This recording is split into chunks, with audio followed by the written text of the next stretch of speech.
And welcome back to DR Sports for another edition of the Saturday Football Show. We're covering all the 3 o'clock kickoffs around Europe, Fuad. It's great to be back. Make sure you smash that like button on entry. We apologise, a few minutes late. Sorry, Dad. Make sure you comment with your thoughts on all of the games today and then subscribe to the channel. What a panel we have today, by the way. I've been waiting for this panel. It's unbelievable. You so excited in the video. No, honestly. Buzzing to be back. We're buzzing to be back here on the Saturday Football Show. You've got myself, AGT, as always. My co-host Fuad is in the building, the FCM podcasting, Pepe. And then we've got a special Collins edition of the Saturday Football Show. We've got Ellie Collins and we've got Jack Collins as well, making his debut on DR Sports. Round of applause for the Collins. Welcome back, Ellie. What a show. Welcome, Jack. What a show. How are we all? In the mood for Christmas? Or? You know what? I've just got back from Mauritius. I don't know if you can tell by the tan. And yeah, I've got back to absolute chaos, really, haven't I? I've kind of like put football on the back burner for the last few weeks and just get back. Try to escape reality. Yeah, exactly. And then you get back and you. it's just like, oh, God, Back to normal. Christmas schedule. You've got so many games, and it's not a bit of me, really. Well, there you go. We'll talk about is Christmas the best footballing period in the calendar? We've got loads of great topics to discuss as well throughout the show. And obviously, last night, Tottenham did their job before the weekend technically even started. Another 3 points. Collectors. Unfortunately, more goals for Richarlison. Well, not unfortunately. Fortunately for him. Not the least fan. But we have got AFC Bournemouth versus Luton Town, Chelsea, Sheffield United, Man City at home to Crystal Palace, and Newcastle United at home to the mighty Whites. Jack's team, Fulham. We're going to get some previews from you both, but let's jump into the chat and see what you guys are saying. A super chat from Tina already. The new faces today, welcome. And which team are they supporting? Happy match day, guys and girl from a United supporter. Shout out Tina, she's always watching every show. Ellie, as we know, is a Chelsea fan. She's been on DR Sports many times. And Jack's wearing a 1997 Fulham away kit today, Jack. Yeah, well, I thought I'd bring out the big guns, for a debut. It felt like the right time to bring it out. But yeah, no, it's exciting. Fulham off to Newcastle. I'm here, excited. 5-0 wins both the last 2 games, so we'll see how we go. We could even say the best in the West at the minute, Ellie. At least one club on the right side of the Fulham Road's got their stuff together at the minute.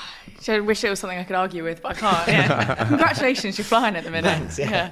Take a leaf out of your book, couldn't we, really, right now? Oh, exactly. We'll see how we go. It's a tough away day. We'll see what it looks like at the end of today. I think your game is easier than ours, but yeah, at the moment it's nice to be on top of It's nice to be on top of the pile in the West at the moment, and we'll take it for as long as we can have it. Yeah. That's right. Factually. Facts at the moment. Big up to Omar, who says the 3-point collector Fuad in the building. Hey, by the way, not one time, but 2 times. Because in this morning, you know what game happened as well? Yep. The North London Derby Women's. And guess who won?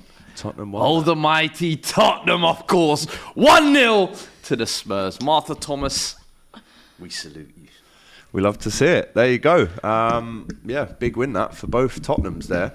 On the result last night, again, it's a clean sheet away from home.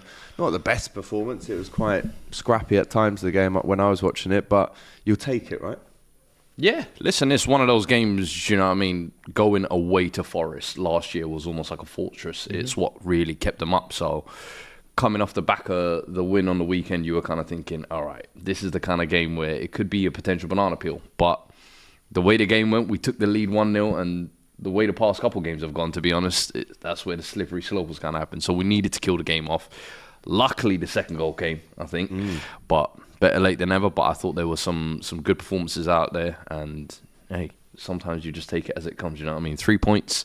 Now there's a 6-point gap between us and United, a little bit of safety cushion, if you like, but comfortably back in that top 4 race where we want to be this season. So we'll just build on that now. Another red card. Bissouma this time, a second red card of the season. Do you know what? Yeah. Do you know what it is? Yeah, I tweeted it last night as well. I was like, Bissouma thinks we don't know the get Christmas off, so I'll go and get sent off trick. Like, we've been watching Premier League for over 20 years now. We've seen so many foreign players come in and do this. He's like, I want to take a little trip to Africa, go Christmas, and then after that go AFCON. Yeah. What better way to start off? I hear it.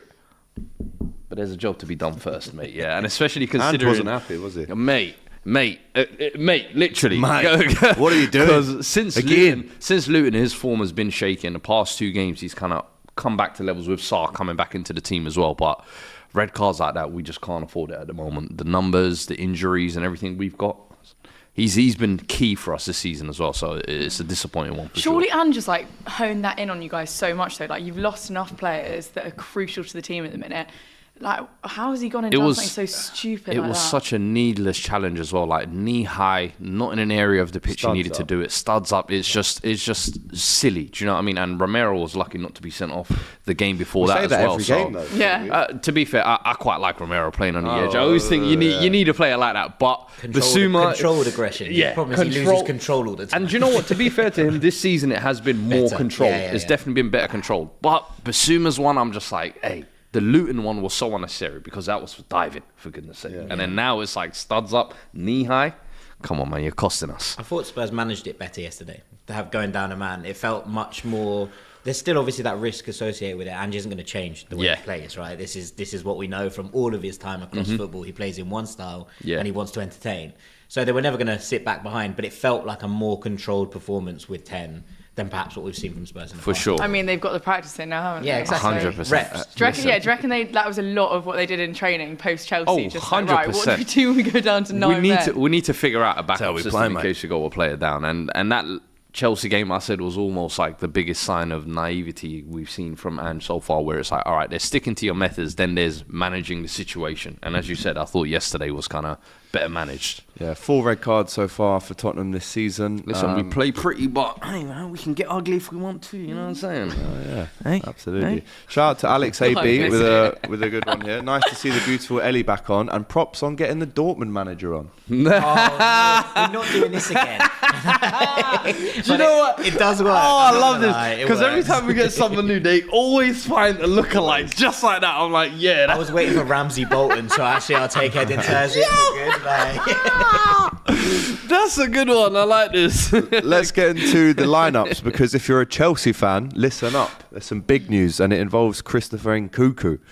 Let's get into that one first and foremost. Chelsea at home to Sheffield United today. Petrovic in goal for Chelsea, making his first start, I believe, Come on, George. Let's for see the what you club. got, boy. Disasi at right back, as we know, Reece James injured again. Thiago Silva, Badashile and Colwill out at left back.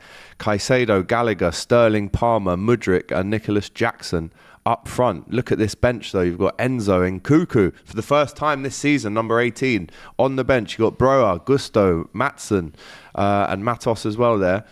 How kind of refreshing is it to see Nkunku back involved? Well, not back involved, just for the first time he's been involved in a Premier League game. Are you excited? Yeah, I am. It's a weird one because I was actually out at the Premier League Summer Series, so I've seen him play, and he was an exciting player in the Summer Series, and it's embarrassing to say it now, but I did sit back and think, oh, it's going to be some season ahead. Didn't think it was going to be in the way that it was, yeah. But he was a class player, so yes, I'm buzzing to see him. Do you know what? Even if we see him for a couple of minutes, it'd just be nice to see him in a Premier League game at a Chelsea top. So yeah, buzzing for it. Yeah, I mean, I think the neutrals are actually looking forward to this guy, Jack. You know a lot about the Bundesliga, how good he was, how clinical he was last year. For him to be on the bench today, is he maybe come back maybe sooner than people thought? Yeah, I think so. That injury was serious, and but Chelsea need it. I think is the truth of the matter, and we're looking at a team here that have struggled not just to score goals, but to knit anything together in the final third. And Nkunku is that kind of player. He's a deadly finisher on his day. He was brilliant for Leipzig across a couple of different seasons in a lot of different positions, and I like his versatility. But actually what he brought to that side was he knitted the whole thing together. And I think that what we saw from players like Jackson in the summer are very different to the Jackson we've seen in the Premier League. Fine, difference between the summer series and the actual competition proper. But having a player like that behind you who's able to link those players up, who's able to knit things together and just make the attack cohesive, I think brings others into play. And that's what we saw from Chelsea in the summer. I expect that's what they'll expect from Nkunku now, and changing that kind of pattern of play in the final third. I am a bit wary that this is quick, and rushing players back from injury very rarely helps them. I hope that they've done the proper due diligence, basically, is what I'm saying, because he's such an exciting player, he's such a wonderful player, he's had such bad luck with injuries. Obviously, he missed out on the France squad at the World Cup from getting injured in the build-up. Then the start of the Premier League season, it's not been pretty. And you do have to start worrying about that. Coming back in the busiest period as well, with the expectation of hit the Chelsea ground needing goals, and you've got to hit the ground running, it could be a lot of kind of pressure to deal with. as a new signing as well, adapting to a new country, new team. We'll see how he gets on. That's how Chelsea line up. Sheffield United, fresh after beating Brentford last week, 1-0. The delayed manager bounce there from Chris Wilder. He goes away today. Foddering in goal, Bogle, Ahmed Hosdic, Trusty, Lowe, D'Souza Costa, Mukati, who scored in that Brentford game, Gustavo Hamer, a player that I watched in the playoff final for Coventry against Luton. Yeah. Brooks, Archer and Ollie McBurney back after his ban. Is there any chance that Chelsea win today?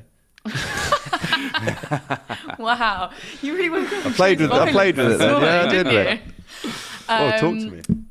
I think it would be ridiculous for me to sit here and say that we're going to lose. I mean, the worst things have been said, Ellie. We've had Tom on here. He's every week he says that and they lose. No, so. Honestly, I think at the minute Chelsea are so lucky that my standards are so low, and that I'm still on a high from our City game. To be quite honest with you, still. Come on. Oh, you've got to think weeks about ago. Yeah, City game. Then I go on holiday. I'm like, if I hadn't had that go on, I'm massively throwing my toys out of the pram right now. Right. It's just an absolute shambles. So how we go from signing some top class players to watching players that look like they're playing Sunday League is just beyond me. A bit disrespectful to Sunday League players, I think. I'm interested in Archer on the wing here. That's what intrigues me, because I don't know what this actually looks like in real time, but it looks like McBurney is a solo 9 through the middle with Cam Archer out on the left. He's very, very rarely played that role, either in the Villa youth setups, when he played for the Villa sides in the League Cup, and then sort of moving in. He's been a number 9, or at least a number 10. Scored a great goal through the middle the other week as well. I really like Cam Archer. I thought it was a good signing. I wonder what that looks like in real time. Him and McAtee, though, I feel like the last 2 games have been big bright spots for them, and you've kind of really seen almost the shackles taken off them that the previous manager was kind of putting them under. But I feel like Wilder's just going to tell them to essentially be busy in and around McBurney and feed off kind of what second balls he's going to give them. But I think that could be a potential banana skin for Chelsea, if I'm honest. I think we've seen Chelsea have a soft underbelly, right? And I don't think it's anything particularly controversial to say that, and that's not coming from a other side of the Fulham Road vantage point. It's just a fact. And Sheffield United under Chris Wilder the first time round preyed on sides that had soft underbellies. They got into them, they got stuck in, and what we haven't seen from Chelsea is that ability to actually ride with those punches and deal with it. So it's going to be an interesting one, I think. Yeah, the lineup for Bournemouth, Luton Town, let's get into that. Neto in goal, Smith, Zabani, Senesi, Kirkes at left back with Lewis Cook and Christie in midfield, Semenyo, Kluivert, Big Tav, who I always get his pronunciation wrong. It's Tavernier, I say, but it's Tavernier, isn't it? And then Dominic Solanke, who you predicted correctly last week. I feel like that deserves another round of applause, actually. I don't think I've seen 4th minute bang on. Like, that is just ridiculous. Like, wait, what? So basically, when the 3 o'clocks kick off in 12 minutes, every show I ask you for a name and a minute of the first goal scorer in all these 3 o'clock kickoffs. So there can be any team. And obviously United were at home to Bournemouth last week. They lost 3-0. He said, I reckon Solanke will score after 4 minutes. And that's exactly what happened. Yeah. Oh, tell me you whacked a fiver on that. No. I don't bet. No. Got it. Yeah. It's a good shout. It's an unbelievable Lottery shout, numbers really. coming soon. Love that. So Kaminsky in goal for Luton, Mengi, Tom Lockyer and Bell at the back with Kabore, Sambi Lokonga, Ross Barkley, who believes he should still be getting picked for England, I read this morning. Doughty on the left with Townsend, Brown and Adebayo, who scored that header at the back stick against City last week. Bournemouth Luton, not maybe the prime Barclays game that you want to see at 3 o'clock, but Bournemouth balling out at the minute and Luton really finding some fight against the big boys and not just rolling over. And actually both of these teams, you look at Luton in 18th and Bournemouth now in 14th, have actually had decent few weeks in terms of performance levels. Bournemouth have got 13 points from the last 15. No one in the Premier League can better that. I think it's only Aston Villa and Liverpool that match it, if I'm not mistaken. So this is a side that have found its form. And look, also it's a little bit of, sometimes you've got to hold your horses and believe in what you put together and trust it. Like, there is an element here of, they could have panicked in the summer, especially with what Gary O'Neill was doing at Wolves, and gone, okay, we've made a mistake and come back from it. And instead, they've stuck with Iraola, did a brilliant job in Spain with Rayo Vallecano. And what they do and the way that his teams play, I think Jurgen Klopp's called it organised chaos before, and it very much is that. He is a bit Klopp-like. It is very, very intense. They like to push forward in the final third. There's a lot about this Bournemouth team that's really easy to like. And I think that Iraola will go on to do great things. Another manager from Donostia, the Basque Country. So that's Unai Emery, Mikel Arteta, and Iraola as well. So it's a real hotbed of manager, and Xabi Alonso, obviously. So a real hotbed of managerial talent at the moment. But we love that. He's doing a really good job. I really, really like what he's doing in Bournemouth, and I'm glad they gave him the time because he deserved it after what he did with Raya. Well, if they win today and Chelsea don't, they'll be going above Chelsea in the league. But anyway, you literally have it on. Well, listen, I'm really glad that I came today. Actually. Yeah, really glad that I came today. Nice. Thanks, well, Alex. we'll see. 90 minutes to come. Man City at home to Crystal Palace. The South Londoners have actually had a decent record up at the Etihad in years gone by. I remember an unbelievable Townsend goal. Can't say that for many teams, can you? You can't. But this is how they line up today. First of all, it's Ederson in goal, Walker, Ruben Diaz, Ake and Vardy at left back, Rodri, Lewis, with Bernardo Silva, Foden, Grealish and Alvarez up front. No Haaland in the squad today. Calvin Phillips on the bench, fresh from scoring his first goal for the team in Europe in the week. Stones, Kovacic, Ortega, Gomez, Akanji, Nunes, Bob, all these guys on the bench. But no Haaland again. Sad. Or Doku No Micah Hamilton or Doku. Yeah. Didn't recognise Doku that one as well. straight away. So Grealish and Alvarez getting a full start in their, preferred positions, if you like. So really see what they can do. But I'm looking at Bernardo and Foden in this type of game to really kind of take the game by the scruff of the neck. Lewis next to Rodri as well. He's come in the last couple of games as well, but I think It's a big game this for City. Currently fourth. A win today takes them a point behind Liverpool. Obviously Liverpool play tomorrow against Manchester United, which we will have a lot of chat about as well. Palace, I think there's 9 injuries to their first 11 at the minute. Henderson in goal, Nathaniel Klein, Joel Ward, Anderson, Gahey and Mitchell in a back 5. Elise, Reeder Ward, Richards, Schlupp and Mateta up front for Palace. It is. Chris Richards is playing in centre midfield when he is very much a centre back. Eze on the bench Anytime for you Palace. see Riedeveld in that Eze is on Crystal bench. Palace squad, you know they're in trouble. Like, that's when they're down to the bare bones. Yeah. With all due respect. It's City not Palace. Henderson's first appearance for Palace. I think it is. For City in the Premier League. I think it is. So it's a big one for him. Yeah, it's a big game how for will him he to come fare? back into. Jeez. We'll get into your score predictions very shortly as well. But Newcastle at home to Fulham. Jack, give us the lineups here at St James's Park. I'm looking at them now. It's a fairly strong from Newcastle. Yeah, I was told a lie this morning. I was told that Fabian Schär was out, told that Anthony Gordon was out. Both of them start, so that's not quite what I wanted to see. But it is what it is. Dubravka in goal, Livramento at right back, Lascelles and Schär at full back, Dan Burn at left back, ex-Fulham obviously. Shawnee Longstaff with Bruno Guimaraes and Joe Linton in the middle, and then Miguel Almiron, Wilson, Anthony Gordon, no Isaac, which is slightly interesting. Obviously came off the bench in the Champions League in midweek. He is not on the bench here.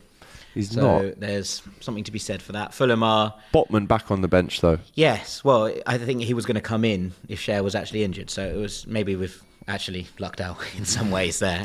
Bernd Leno in goal for Fulham, Robinson, Adebayo, Issa Diop, no Calvin Bassey out of the squad, injured it looks like, and Timmy Castagna at right back, Tom Kenny and Joao Palhinha in the base of the midfield, Andreas Pereira in the 10, Harry Wilson on the right, Iwobi on the left, and Raul Jimenez up top. Finally scoring for Fulham. Scored some Talk to goals. us about 13 goals in 3 games. How does that work? It's been pretty weird, I'll be honest. I don't think anyone was expecting it. We scored more goals in the last 4 games than we did in our first 11, so that's been an interesting turnaround. There hasn't been an obvious change to the side either, I think, which is an interesting one. It's just the fact that they look like they've started playing to Raul's strengths as opposed to trying to play to Mitrovic's when he's not there. So we've seen less crosses into the box, a little bit more working around. Andreas Pereira started to play a lot tighter to Raul, which I think has really helped. He's got 6 assists, I think, in the last 3 games. He's been brilliant. So we're seeing more of that. Iwobi is a phenomenal footballer. And how good's he been since coming in? Sensational. Because I feel like at Everton, you almost felt like he hit a ceiling or, he capped out of what he could be. But moving to Fulham, you almost feel like it's a fresh start for him and a fresh opportunity. But as he settled in? He's played 5 positions already. So that's been interesting to kind of watch. But I think we've just... you get those players sometimes, and you're a better team when they're on the pitch, even if you can't quite pin down why. Yeah. Like, he's very much like that. The intangibles that Alex Iwobi brings. I mean, he presses like a monster, which is amazing, but also on the ball, his ability to carry, I think, is something we've kind of lacked. We've always kind of used Mitrovic over the last few seasons as that battering ram up front and brought players into play that way. Yeah. And without him, you have to kind of adapt. And I think Fulham struggled with that for the first sort of 6-7 games of the season in particular. Now that Raul's in there, you're starting to see Iwobi and Pereira dovetail. So, Iwobi will come inside, pick up those positions, and Pereira's smart enough to actually get wide and know where to pick up those spaces. You saw that for was it the last goal that Iwobi scored, where he just kind of picked up that kind of loose space where Pereira had sucked in on this side. Yeah. He just said, you know what? Free area, and he just picks up 20 yards of space. I like him more. I actually really like this when he's on the left. I think that kind of position that Willian's had for a long period of time, there's still obviously moments of magic in his locker. I don't think anyone's going to take that away from him, but he's definitely starting to slow down. 37. And 100%. You're looking at that. But I think that Iwobi starting there with Wilson on the other flank is about as dynamic and transitional as Fulham get. And I think that's going to be important today against Newcastle, who are reeling, right? Obviously, you look at this game and on paper, Newcastle are brilliant at home. They're also knackered. We've seen them out on their feet the last 2 games. They've got a bit leggy. The emotional roller coaster of what Wednesday night was, when you look at actually at one point at half time they were in the Champions League knockout stages, now they're out of Europe here together. What that looks like, whether that's something for them to kick on and be like, right, we've got to sort on and focus on the Premier League now, or they're still a little bit down in the dumps about it, is going to be, I think, the most interesting thing in how this plays out. Yeah, I think that's actually like a huge statement there, like, because it could completely go like 2 different ways. It's either they're so demotivated from like midweek, or they come back and they're just like, you know what, this is our focus now. We need another chance next season in the Champions League, and our only way of doing that is to get in top 4. So let's just go in it with like. And you saw that little bit of a lull last year in the Carabao when they had that defeat against United for a few weeks. They kind of lulled, but then they really kicked on back end of the season to get that Champions League spot. So be interesting to see how they react. Let's jump into the chat and then we'll get into the score predictions. This man knows ball, says James. I believe that's about you. Big up, Jack. Ezio says, quit talking about the tiny clubs and get onto the biggest club in country, Super Notts County. Shout out AGT and Fuad. Big up. Apparently there's a few empty seats at the Etihad, according to E92_V8. Iwobi really broke out under Lampard. The only good thing Frank did at Everton in his second season, says James again. Is this a Fulham fan, says Box of Oranges 84. Correct, it is. Not AC Milan. It's Fulham. AC Milan wear vertical stripes. Yeah, they do, to be fair. That's right, score predictions then. Bournemouth Luton. We'll start with Ellie. We'll go round. I think it's going to be 3-1 Bournemouth. I'll go something like that. Only just because like they're absolutely flying at the minute. They are going to win it, 100%.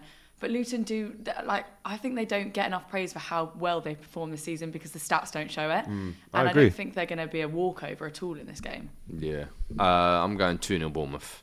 I think Luton probably won't score. Bournemouth really finding their feet at the moment. Should kill them off. I'll go 2-1 Bournemouth. Yeah, I'll go 2-0 as well, I think. 2-0 Bournemouth. Chelsea, Sheffield United. Going to sit here really confidently and say it's going to be 3-0. Oh, 3-0 Chelsea. She's going for it. Yeah. Okay, respect it. If not, honestly, Control-Alt-Delete on our badge, like, double it. Yeah. Control. I'll go 2-1 Chelsea win, but I think they scrape it. They make it hard for themselves. Yeah, come on. I'll go 1. I gave you a win. I'll go 1-0 Chelsea. Yeah, it's not going to be nice though. I don't think. I think 2-0 Chelsea, but uncomfortable until like right at the end, and then like a 93rd minute goal to seal it.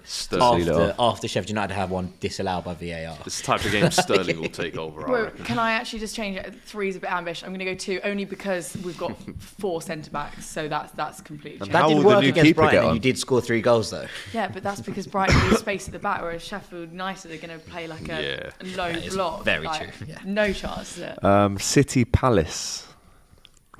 I'm going 4-0. 4-0. Yeah, I think Alvarez, Foden, they got a magical plan for me.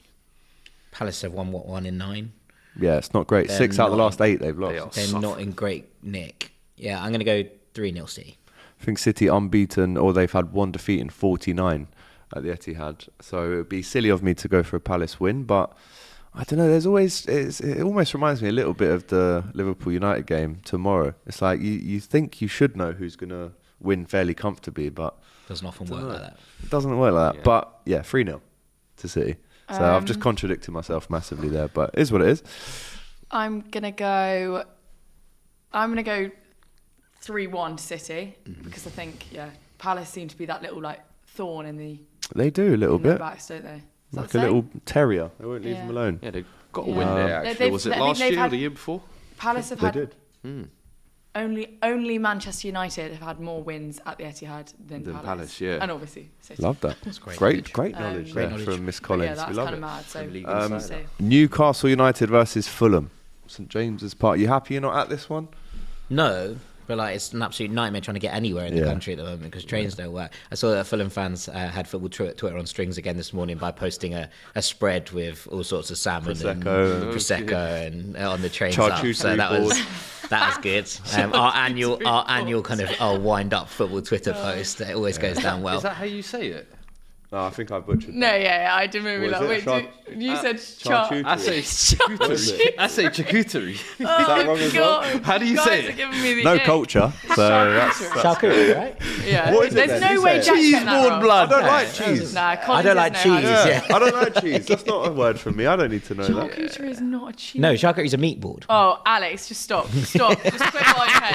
Honestly, stop digging. Anyway, don't like the score. That's all posh stuff anyway. The score here is going to be 2-1. All that posh scrub, man. I don't like cheese. Give me a bloody burger. Dead. Newcastle Fulham. Did we do 2-2. 2-2? 2-2. That's, I think I went 2-2 as well in the preview yesterday. What's that? Newcastle Yeah. or Fulham? I'm gonna go Newcastle at home are tough, man. I think they're strong at home. Yeah, well. agreed. I'm gonna go 2-1. 2-1. Yeah, I'll go 2-1. 2-1. All right. I'm going to go controversial and go 2-1 Fulham. Ooh. Jack would be buzzing. That'd be if delighted, that yeah. happened. I Jesus. have Jesus. I'll go I'll take it. 2-2. And it is that time, Yeah. people. It's 3:00. It's a Saturday. You are watching the Saturday Football Show. You've got myself, AGT, Fuad, Ellie Collins, Jack Collins, no relation. But we will be having the Collins Christmas Challenge off, if that's a thing, including these snowballs and some other snowballs that we'll get out as well. But we're having the Christmas Collins off at Jack, half time. Niceties, done. Yeah, done now. You've just backed the Fulham win. I've backed That's Fulham. as nice as it's getting. Yeah. I'm 100%. absolutely eating you under the table. That sounds so wrong. Wish I Oh God! You shouldn't have followed it up. What a debut. 3:00. We've kicked off. You know what to do, people. Smash that like button for that comment right there. I'm sure it'll get clipped up. But subscribe to the channel if you have not already. As we know earlier in the Championship, the El Tractico derby. It was Ipswich The old 2, farm. Norwich 2 in the Championship earlier on. But what I need from you now is a minute and a name. Again, we'll refer back to this man on my left predicting correctly the Solanke goal last week. Let's get it in quick before a goal happens. Give me a name from the 4 games and a minute, please. I'll kick us off. I'll go Alvarez, 7 minutes. Oh my Literally God. about to Yo. say. Yo. I was gonna say 8 minutes. I was going to go Yo. 9. So we're all- You have to get in there, Sam. You have to get in there. Okay, What are we thinking? Ryan Christie, 11 minutes. Bournemouth. Ooh, all right. I like that. Right, Rogue. 'cause he's been balling out in Yeah, his yeah. own position. He's a little as bit well. in a different He different is a role now. good But let's go footballer. for it. Oh, there's been a goal, and it's definitely not gonna go right. Bournemouth. Whoa! I'm going to go Luton. I bet it's... I Pick one, Adebayo. Ellie.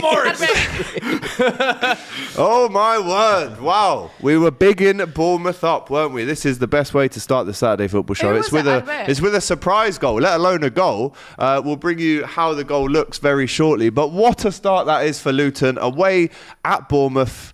And they will be absolutely over the moon with this. And it is a shock opener. So I guess we've all kind of ruined it. All right, let's do the next one. So, Well, can I say that you is didn't actually say kind of yours mad yet. because I don't know if this stat is completely right, but I'm going to tell you anyway.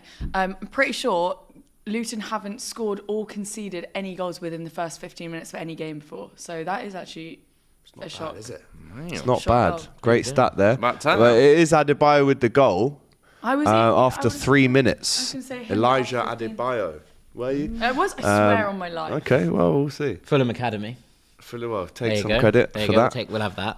It's But basically what a Fulham start. Basically, made in Fulham. What a start there for Luton. Luton 1-0 already, says Buffalo Soldier. We've got Gordon, 17 minutes. These are all now defunct, by the way.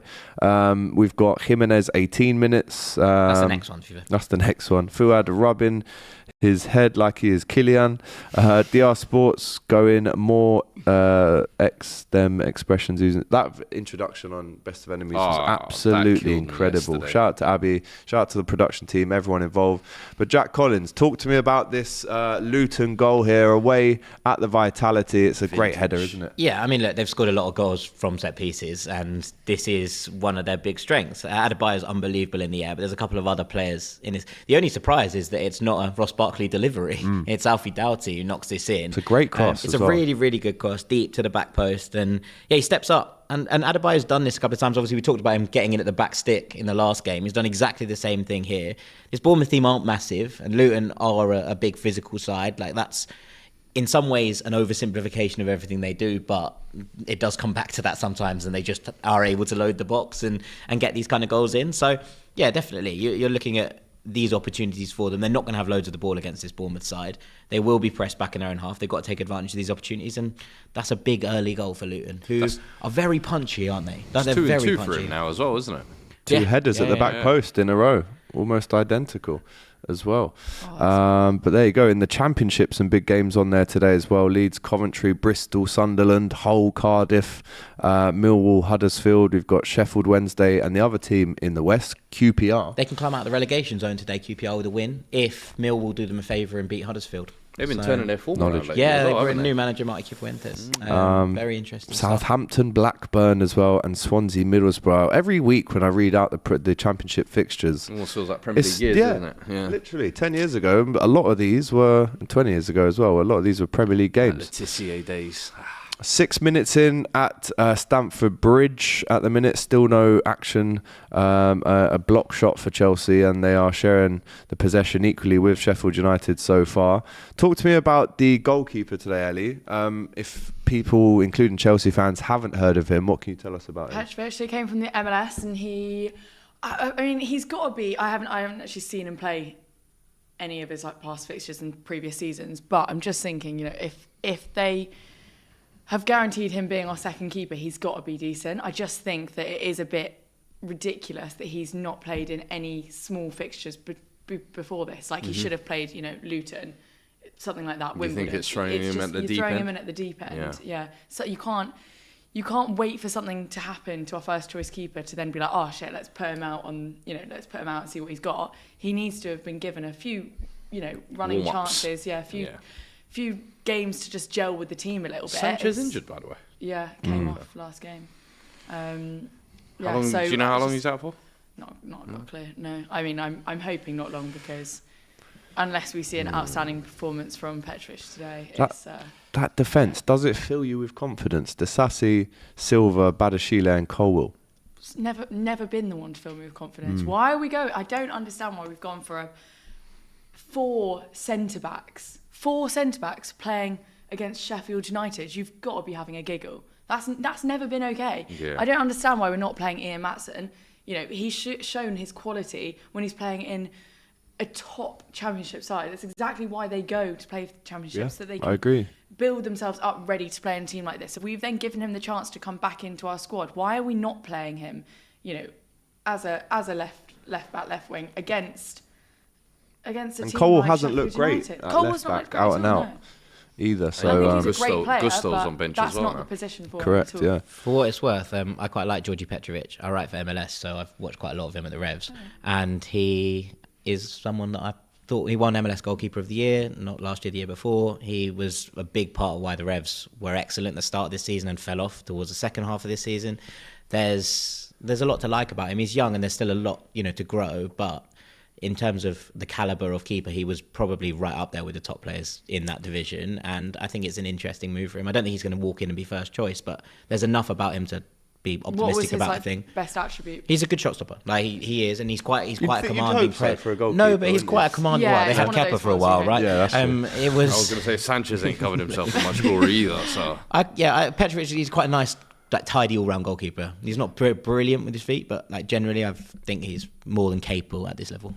Filling me with We'll confidence, Jack. we'll find out. Like Yeah, to we'll hear it. find out. The proof's in the Nice guy pudding. as well, actually. Really nice guy. Proof's in the pudding. Shout out to Rohit, who says AGT Alvarez has just been denied by Henderson in the 7th minute with a big save. So I was almost on the money there. Apart from Almost. there was another goal. Apart from I wasn't after 2 minutes, thanks to Adebayo. So shout out to him. Reece James made his name at Wigan, says Adonis. Well, don't forget, he was on loan at Wigan in the Champ. Kepa better than Sanchez, says Dale Wilson as well. Still no goals to update you on in the Premier League, apart from that sole Luton goal away. We have got a goal, though, in League 2. Harrogate 1-0 up at home to Notts County. So, in the chat, where is he? Who's the big Notts County fan? Where is he? What's his name? Let me find him. Your team's losing, fella. So unlucky. He's hunting. I'm sure he'll pop up in a sec. But yeah, there's your chat about Notts County. You're 1-0 down away at Harrogate, mate. All the best in that one. Right, let's jump into a bit of a topic here. Palace, as we know, 8 first-team injuries away at City. We spoke earlier about how they might not have a chance, but listen, they go into this game 6 defeats in 8, lost against Liverpool. Maybe shouldn't have had, shouldn't have been down to 10 men. Roy Hodgson, we've got a picture of him in the studio over there. Bless him.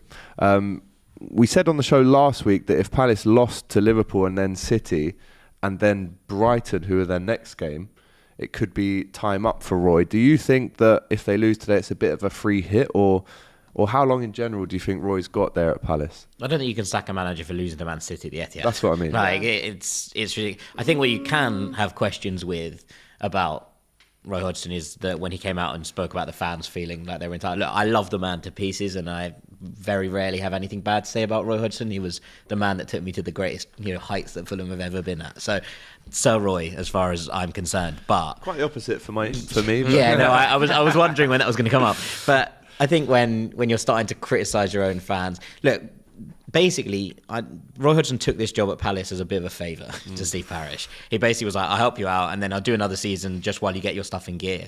I think it'd be very interesting to see what happens if Forest sack Cooper, because I know that Palace like Cooper a lot and they think that he would do a good job out there, and maybe that would be the domino effect that would start to set them off, because I think if that came available, then there would be able to be a reasonable conversation between Roy and the Parish at Palace on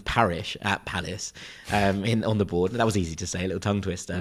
To basically say, look, thank you for all of your service. This bloke we think can take us for the next 5 years. Would you mind stepping aside? I think that would be and you heard Hodgson's comments after the Liverpool game. He was like, this is everything about modern football that I hate. You saw the worst of what football has become there. Yeah. I think there is an element of disillusionment that's coming around here, and I don't think there will be another job. I don't think he'll take another job after this one. He's done the job for his whole time. And I think what you said there, he was happily in retirement last year, and they called him out of it. Do you know what I mean? It was meant to be a short-term job that he takes, but now obviously it's kind of extended into that period where the novelty of the new manager bounce has kind of worn off, and they've kind of seeped into what they actually are. They don't really have that attacking force. Yeah, they've got dreadful injury crisis, right? Yeah, but equally, and the injuries still haven't not played. Exciting. But in terms of is it a free hit as well? I remember Patrick Vieira was meant to be the one that came in last year, revolutionised with a bunch of young players. He got sacked when it was the toughest run of games. So, and then when Roy Hodgson came in, it was actually the easiest run of fixtures. So I don't know about this. Is City a free hit today? I feel like they still got the fact that they've been able to get results there as well over the past couple of years. I think if they lose 5-0, yeah, fine. But if they go out and they lose 2-0 to a City side who overwhelm them, I think there's not much you can do about that sometimes. Yeah, you're right. They've almost shot themselves in the foot a little bit by being so good at the Etihad in the past, really, haven't they? But with Hodgson, Shah's gone down, by the way, because we are looking at looking at a team that are depleted with so many injuries, and also I didn't watch the game, but I know that the game against Liverpool, they were 1-0 up until the remaining 76 minutes, 15 minutes to go, with then a triple blow to them, which wasn't necessarily it wasn't anything against them personally. So is that not at least a bit of a positive that you can see from the side? Yeah, I think they've been fairly unlucky against Liverpool not to hold on in that game. I don't believe the whole you shouldn't have got sent off, because really Joel Ward was already on a yellow and took out Curtis Jones, which actually should have been a red, but because we scored from the result in play, it didn't count. But They need a new era. I thought the Vieira era was going to kind of kick on for them, but obviously that didn't work out in the end. They're in this kind of catch-22 where they, again, asked Roy for a favour and he stuck around. But again, who's out there? Who do they want to kind of go for next? They need to start all over again, basically. But 14 minutes in at the Etihad, still 0-0. So I was wrong with my Alvarez has shout. gone off, by the way. And they haven't brought Botman on. They've brought on Emil Kraft, who was a left-back playing it. So I assume that means that Sam Byrne will come into centre-back. Yeah. This does nothing but prove you right in the fact that you said earlier about rushing players back. Yeah. You know, he's to go off after 12 minutes odd with what seemed like a hamstring pull straight away. Obviously, players want to play. So, like, you know, if he's gone and said, I feel fine, if the doctors have cleared him, etc. But I do think you just need to be a little bit careful. I do remember in the Spurs game last weekend as well, him and Lascelles both picked up knocks early on and they played through that. Exactly. And then again, to go again in the Champions League, because they don't really have the centre-backs, you don't really want Paul Dummett wandering around. It's only a matter of time, really, truly. Well, what does this mean then for Fulham? Because they've started okay up at St James's today, but in the hot pink. Honestly, they look decent in that kit, don't they? Fulham on fire at the minute. Harry Wilson in this kit looks fire. Yeah, he when he had the blonde hair in the summer as well, it was a very Ken Barbie movie launch. Yeah. What's the best pink kit we've ever seen? Good question. I like Barca's purple one last year. Yeah, that sort of like mauve. You know, like the lilac-y kind of soft purple. Do you know what's mine? I like that. Juventus. Oh, 2005. The Drake one. No, the Jeep classic one. No, real back. Fast The Jeep one was nice too, though. The Jeep one was nice. That was more like a. That was Pogba fashion, though. Yeah, that was like the uni countertop. Every uni student at the countertop like this at the UV pink top. No, but the old school one in like 2004-05 season, I think it was. They brought out a pink one. That one was quality. We beat them in the Champions League there. Yeah? There's a nice Betis pink from I think 2007. Okay. Which is good show. I know for a fact. The Palermo kit's full stop. Yeah. Just Palermo as a club, to be honest, full stop. Like the eras that Palermo, they're on the way back as well. They think they got promoted from Serie D last year, so I think they're back up to Serie C. We'll see them again soon. Yeah. Let us know in the comments. What's your favourite pink kit? We've got Verona. Got to be. Oh, that was a good kit. Really Tim like Cahill that. vibes. Chang. Just Is it just Chang a decent shade. That. The Del Piero kit says Alguapo. Real Madrid kit says South London's finest B. The Pogba pink Juventus kit and the Milan one against Newcastle says Reds. I thought that was awful. Yeah, it looked like it was horrible. It looked like a How drumstick. did that get signed off? It looked like a drumstick. Horrendous. You know the lollipops. No. Yeah, I know what a drumstick. I can't think that kit. It was like green and pink. Didn't make sense. It was like it looked like a sweet. Yeah. It was very strange. Me on holiday last week. Into Miami. That's a lovely kit. It's a nice kit. Although I'd prefer the black with the pink.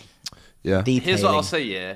Was the Inter Miami kit good looking before Messi arrived? Yes, it was, yeah. I feel like Messi's made it a little bit sexier. You know what I mean? Like, Joseph Martinez was running around bopping in that kit. It was good vibes. Shout out to Luke. He says, AGT Fuad, great show every week. Great presentation. That's nice. Thank you. It's nice to get nice comments sometimes. Leicester had a good pink kit. They did, actually, a couple of years ago. Zaf reminds us. Shout out my Ranks FC brother, Jack, says Leroux. So, yeah, Leroux. Hello, man. Leroux. Yeah. Appreciate it.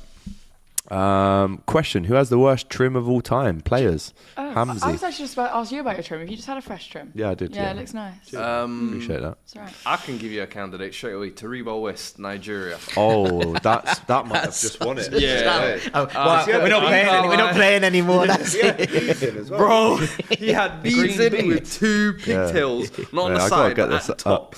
They were almost like two mini volcanoes at the top with highlighted green. Yeah, man.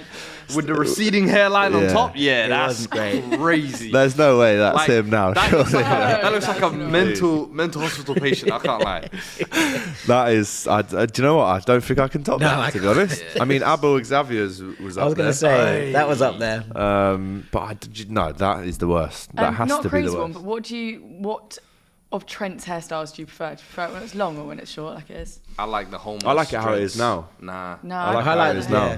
The homeless dreads were it for me, man. Jeez, Abel Xavier, you know. It's weird, isn't it? How much hair changes. It made it feel awful. Abel Xavier. That was a niche. I don't know what he went. Xavier had 3 trims in one. You can't explain it. Look at that. Sitting next to Beckham at the Galaxy with that. Do you know the worst thing? Jeez, it looks like Boris Johnson. In his 50s, got hair like that. That's him as a gaffer, in his 50s. Oh, Jesus. What do you go to the barbers and ask for to get that? I think you just take a picture of yourself. Just mess it up, please. Pro Evolution. You know when you go in there and edit the It hairstyle? is. Especially that picture. Jesus. I mean, he's got a great head of hair on him. I'll give him that. Skyrim. Nah, that's... Nah. Do you reckon that's his real hair? Is he listened to Justin Bieber album there and gone in the barbers? Can't be his Come real on. hair. I think he's just on a wine. He's just surely on a wine. He's got, listen, the strength and the follicle is unbelievable. Great player. But yeah, that's just not acceptable. I didn't even know he played for Middlesbrough as well. Yeah. I really don't rate Robinson's hair at the moment either. Although, to be fair, he seems to have superpowers since he's got it. He scored twice for America, and then he's put in 3 assists in the last 4 games. So as long as he's doing that, you don't mind. I honestly don't get. I think it's like the rules that one of the Fulham players has to have a haircut to match Andreas Pereira, because as soon as Harry Wilson dyed his hair back to brown, or it was like it one kind in, of one out. faded, Yeah. then Jedi did it. So it was like, one of those strange ones. Arsenal's Puma kit from 3 seasons ago, says Rudy. Chris Waddle had a bad trim. Oh, Arsenal's kit from last year. Yeah. That's true. Yeah, that wasn't That was good, to be fair. Javinho. That was a bad trim, wasn't it? That was a bad hair. Dimitri Payet, Dribbble Cisse. Javinho's hair was on backwards, bless him, says Lukey. Oi, who remembers Wagner Love? Oh, yeah. His extensions, the colourful Awful. ones. Yeah. In CSK. Yeah. Horrendous. Shout out to Makeshift Eli, who says, more evidence the MLS is a joke. The MLS have pulled all their clubs out of the US Open Cup, which is our version of the FA Cup. Disgrace. That's an American telling you that, by the way. It's because they paid in dollars. It's real bad. Thank you. Yeah. VAR at St James's Park. Just to interrupt you there, Jack. Yeah. Let's go over to St James's Park and see what is happening there. We've got Mike Dean talking about it on our broadcasting provider today. It looks like it could be a potential red card for a Fulham player here, Jack. Yeah.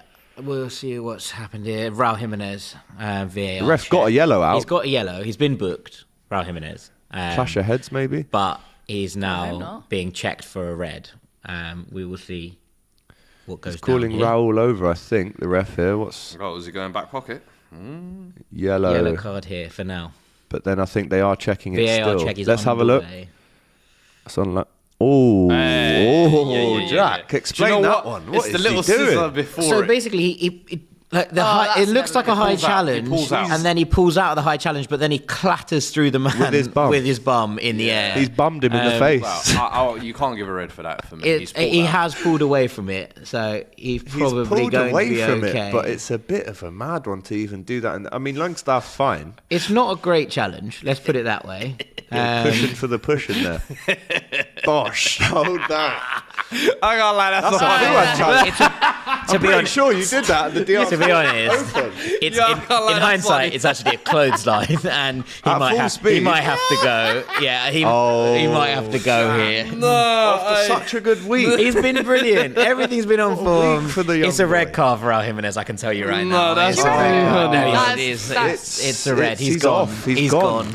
It is, to be fair. Oh The first time my I saw it word. from sort of the flat angle, it looked okay. But now you're looking at it and going, that is a What is he clothesline. doing? Yeah, it's a clothesline. What is he doing? The referee, having a look at the screen just for clarification, it is a red card, but I mean, Raul's watching the ref watching. When he sees him. He's saying to the players, "Look, I jumped up, but then I pulled I jumped out of the way. Yeah, I mean, he's also it's still just silly. after Just he's on such silly, a good Jack. run of form. He's let you down big time there. Oh, God. Anyway, It's a bit Christmas silly. off for Raul Jimenez. So nice little trip back to Mexico on the cards, Jack. Just as it was all going so well. Can I amend my prediction from before the game? It's Yeah, I can don't think we're amend gonna. mine? I don't think we're gonna be. that is late. Look, the referee says no yellow. That's a red for you, my friend. Oh, Feliz it is. Navidad. Enjoy your break. Yeah. That is No, a it's Feliz great. Navidad red card. That is, if I've ever seen one. El Bosch, says Al Guapo. What's Spanish for Bosch? Just Bosch, to be fair. He was on form as well. That is a Fuad challenge that I've seen. That foul is killing me. It's how he pulled out and just said, "Hey, hold this." Little fart in the face. Unbelievable. It's a red card. No, the inner child within me is killing me. This is killing me. Let's have one more look at this before we... Oh. You just can't... I can't wait to see how many times that's flipped up it's, me. it's just ridiculously clumsy and silly. Goal. Andre, look, Silva's just laughing. Yeah. He is just laughing. He's thinking, what have I done? That is such a shame, though, after the run of form he's had. There has been a goal, though, Jack, but who has it gone to? Manchester City are 1-0 up against Crystal Palace, and it's Super Jack Grealish. Hey! Super Come on, Jack back Jackie in. Grealish getting a Super goal, Jackie back in the 24 business. minutes in.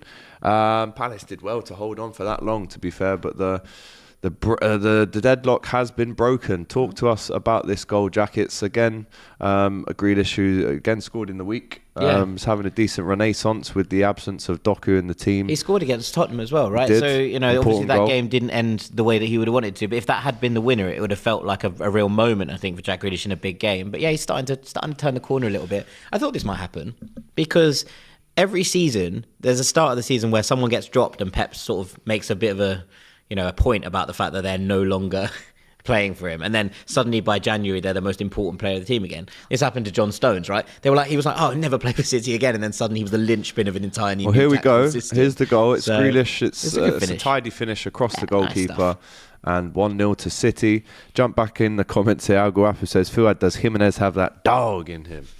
I think you've just seen. Silly dog, but still a dog, I Silly guess. Dog who's Kung been Fu stepped kick on. that one for sure. Yeah, literally. Shout out to Stockport in League Two. They are 4-0 up at home to Sutton after 23 minutes. Paddy Madden, Get Paddy the former Madden- Yeovil striker. Get Paddy by the Madden way. into the Ireland Mate, setup. exactly. I think he had a sniff maybe 10 years ago. about 10 years ago. It's time to Still bring him playing, back. mate. Bring Get him back. Paddy Madden back. Him and Evan Ferguson up front, mate. Not a red. I don't care, says Calando. We've asked you in the chat. We've asked the poll now. Is that Jimenez red card justified? I mean, I'm surprised that 31% of you so far have said no. Yeah, even I'm struggling to justify that challenge. He does try and pull out. But There is it's that, too but late. he also does completely and utterly clothesline a man in the air with his arse. With so. his behind. Yeah. so- Unbelievable there. I just don't think that was his intention. No, it wasn't. Like, I'd say it's- no to that being a red. For me, that's not a red card. I'm sorry. Like, Really? It didn't Yeah, look I like... just I didn't think so in for me, real red time, but card then when I is did watch it saying, again... yo, there is malice and intent Yeah. to cause harm, brother. Or you But I are think the causing a clumsiness- foul to and disrupt he's the just game, hitting with bro. the most cushioned part of his body on Yes. purpose. He's true. actually thought, oh, hold on a second. Like, this is basically when your car crashes.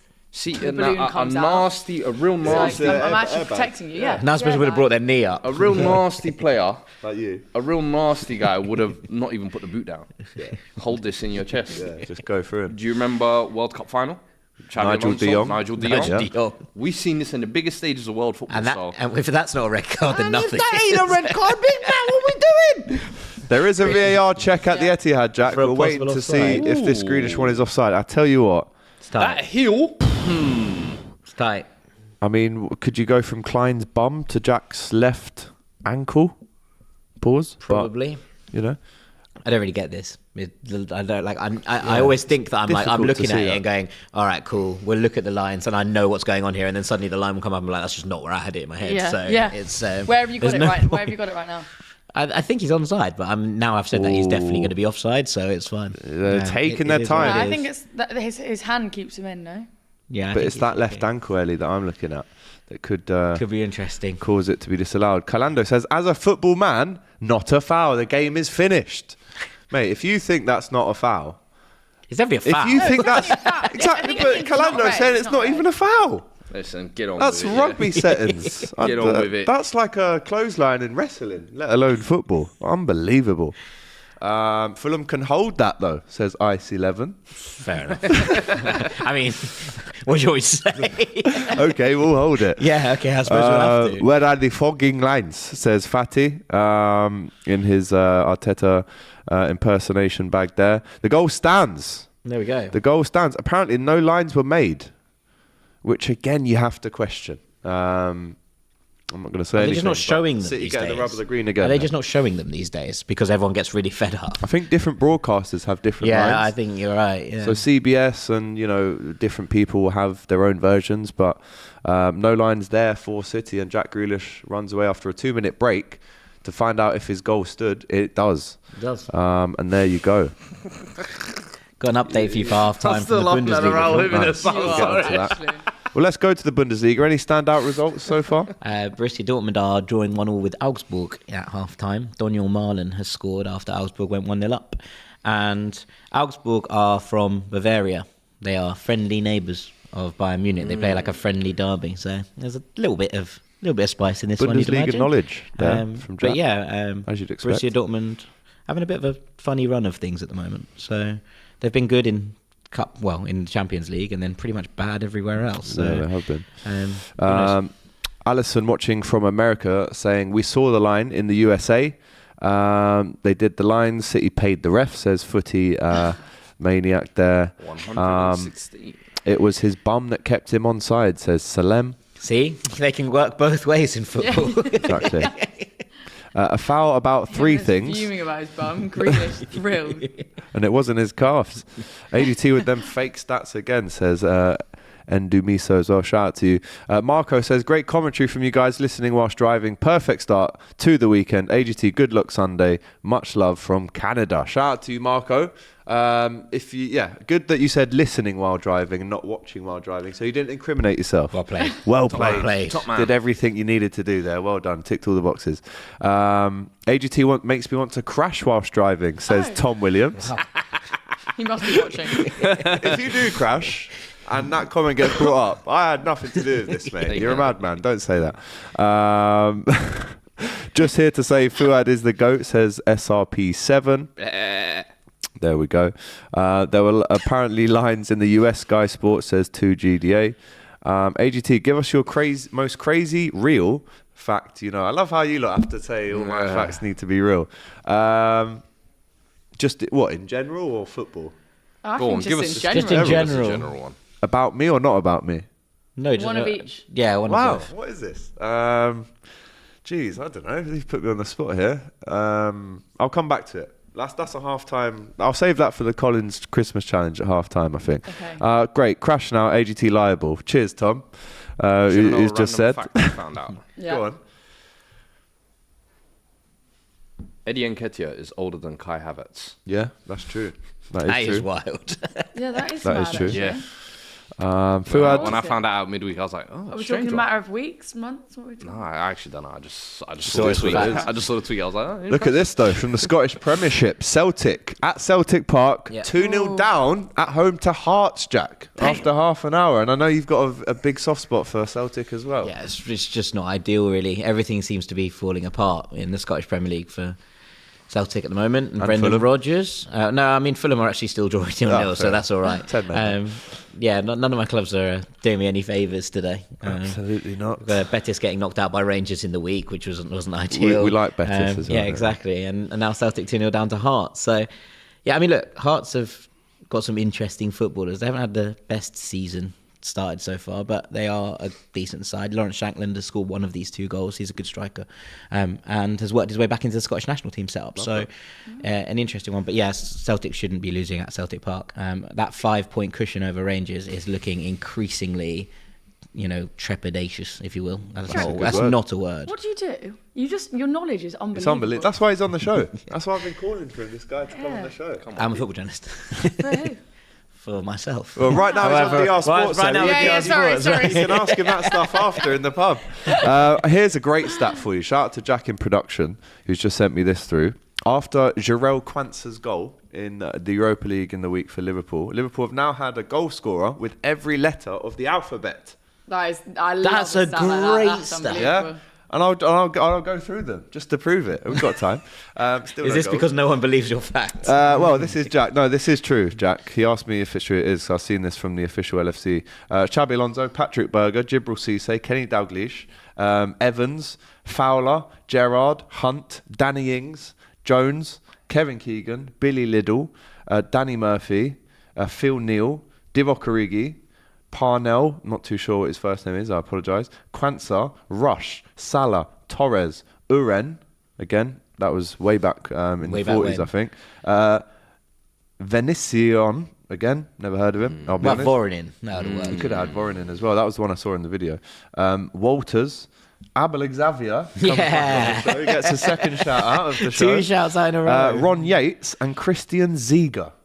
So there's your stat. I'll find the one about me after. I'll just have to think of it. But yeah, big up. That is your stat that you asked for there. Shout out to you.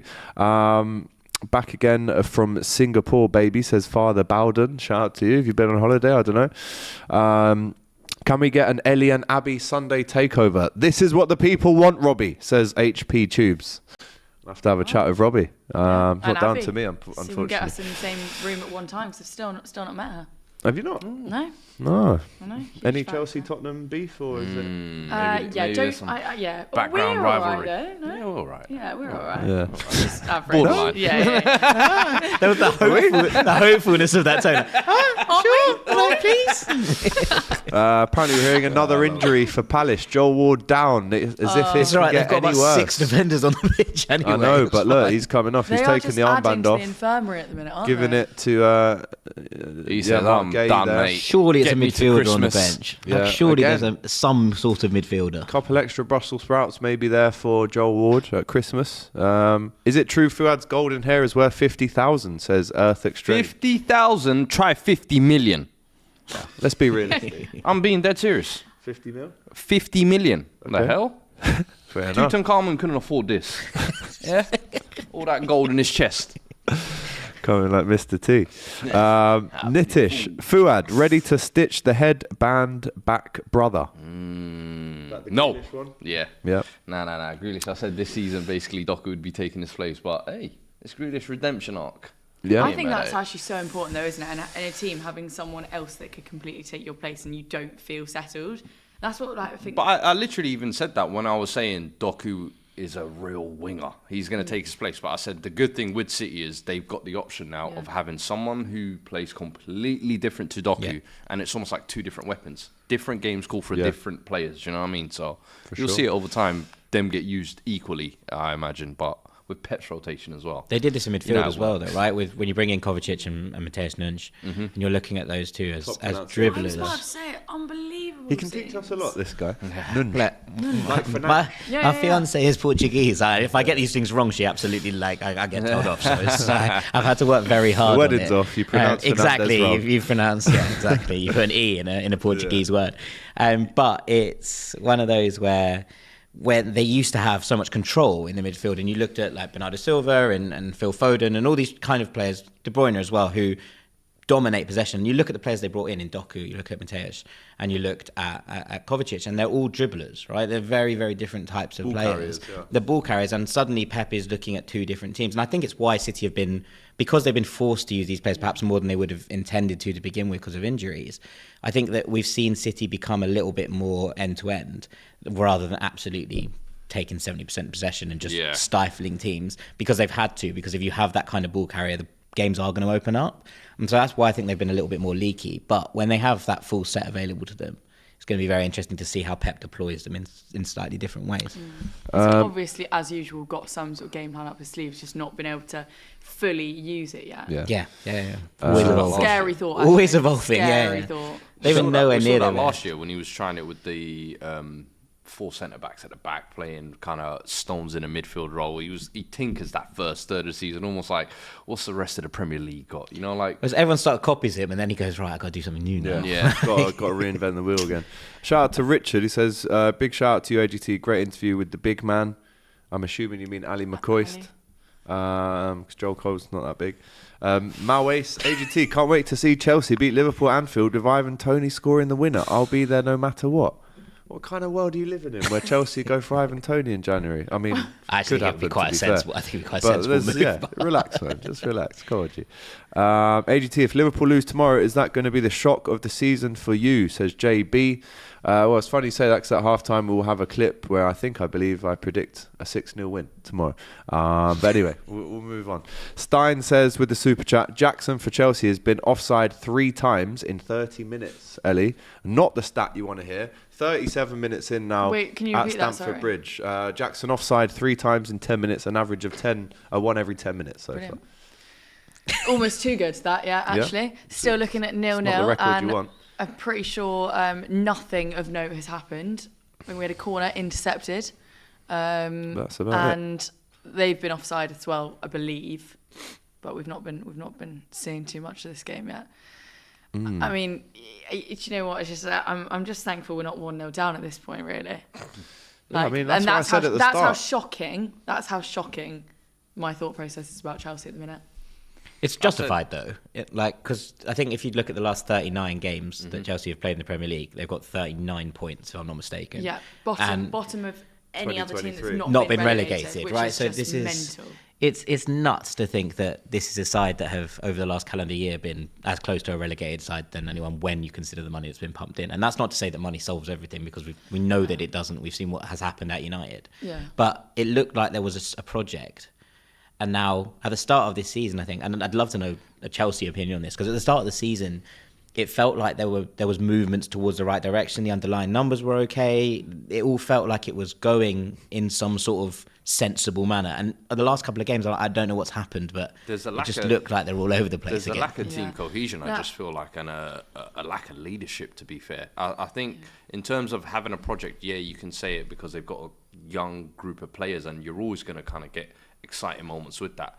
But I just feel the lack of experience you have there. When you look at Chelsea throughout the past 20 years, you can almost say there was a core or a spine that, even if the manager got changed every year or so, you could rely on the Terry, Drogba, Ivanovic, Czechs. And even after they left, you had the Azpilicuetas, you had the Hazards, you had certain guys who were the flag bearers of the dressing room to say, this is our standard, this is what we're not dropping off from. In here, you've almost got Thiago Silva, who's probably the only one that can really raise the standard. But he's at 39, he's on his last legs. So you've got a bunch of young kids who essentially you're trying to find the right rhythm for. And you're always going to get tough moments. But I just feel like that's where they went almost wrong with this project a little bit, in not signing more ready-made experienced guys. No, I know, and I get like our identity at the minute, or what like Todd Bowley wants to do is have, you know, these young talented players and build up from the youth basically. But it's all good and well having that like project in place, and then, you know, not having someone that can sort of take us forward, or having at least a spine. You're looking at other teams like City have got like 2 first 11s, and we don't even have a core spine that works really. But you're right in saying, like, obviously the stats at the beginning of the season, it was like, okay, we're not getting the results, but these, like, there's something to work on here. Like, we're going forward. We just don't have like a decent finisher, and that's still the story going forward. But now we just don't even have like a strong centre, a strong spine. We don't have a strong like back line. I know there's like injuries as well, but it's like, we're Chelsea. We've spent nearly £1 billion. How we don't have something solid? How I'm going into a game like Sheffield United thinking, oh God, we're playing like 4 centre backs. Like, I'm not really sure this could change everything. It's like, no, you should be going into fixtures like this being like, whatever happens, no matter who's injured, who we put out today, there's no doubt in my mind that we're winning this. And like, I do believe in Poch, yeah. I really like him, and I'm not going to be like manager out, because I think it's the weakest thing being like, I want a new manager. We've had 4 managers now in the last just over a year, and none of them have been able to get a tune out of the team. So there's a certain point where you've got to stop blaming managers. And by this point, obviously, I wanted to see something more than Poch. But at Spurs, it was a slow start at Spurs, but there was at least, you could see that he was improving players. Yeah. And at the minute, I'm like still waiting to see what players he's improving. There's not one that I think has made a significant or even minuscule improvement under him. And I want to believe him, and I do believe him. But then it's like he throws up a massive red flag by being like, we need to, I'm confident we're going in the right direction. All of this, like, just wait and see, we're going to come good. Yeah. And I'm like, okay, because I'm that naive going, he says we're going to come good. That means we'll come good.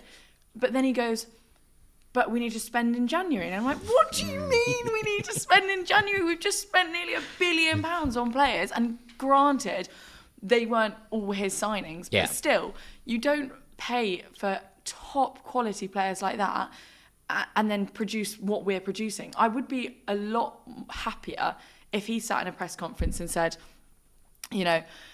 we're not producing what we want right now, but I'm guaranteed we're going to get that. I can see that we've got what we need. We just need a little bit of time. Whereas instead he's going, we're going to be good, but we need to sign another player in January. And that's, we've got a few places where we do need to sign players. And one of the biggest ones being a striker that can put the ball at the back of the net whenever they need to. Yeah. But it's like, how have we spent this much money? And it also means that if we're still waiting for January to sign some more players, that we're going to have to then build those players up, get them in a team and get them start gelling. It means we're not going to be seeing any improvements in this Chelsea squad for some time yet. And that's what's like that's what kills me, because it's like, I wouldn't mind sitting through this pain of the last couple of years. But you know what, though? I feel like if any fan base deserves to go through that, it's Chelsea fans, because the past 20 years, I'm sorry, under Abramovich, you lot have constantly had quick fix, get the trophies in, get success in. Is that part of it, And Jeff? it's always worked. No, but it's always worked. The splash in the cash, go and get ready-made stars, will go back and win. And this is the first time in the past 2 years I almost feel like Chelsea fans have been told to, nope, we're going to spend money still, but you're going to have patience. You're going to have to bide your time. And you're going to have... Arsenal finished 8th twice. Spurs fell off a cliff last year or wherever it was. United have been in the wilderness for 10 years. Liverpool didn't win a title for 30 years. Right. Chelsea haven't gone through any kind of sustained period of a rough patch apart from the past 18 months. And it's been bottom of the bottom. Yeah, it's been bottom of the bottom. But is that culture at Chelsea under Abramovich was basically, the culture was winning trophies. Yes. It wasn't really anything, there's nothing sustainable about that. And I think that, there was, sorry, that's unfair, because they sustainably won trophies for that period. But we talk about what this brilliant Liverpool side, we talk about this brilliant City side, and look, whilst you can have question marks about any of them, the one thing that's there is there's a structure in place. And I look at United all the time and I'm like, I don't know what you're trying to do. Never mind, what you're achieving. I don't know what you're trying to achieve. Whereas I think when you look at this Tottenham side, for example, under Ange, I'm like, right, direction. They've brought the players in that Ange wants. Makes sense. Liverpool under Klopp, the players coming in makes sense. City under Guardiola, the players coming in makes sense. Even though Brighton, De Zerbi, and to be honest, to a level like Fulham, the players come in and fit under the Silva system.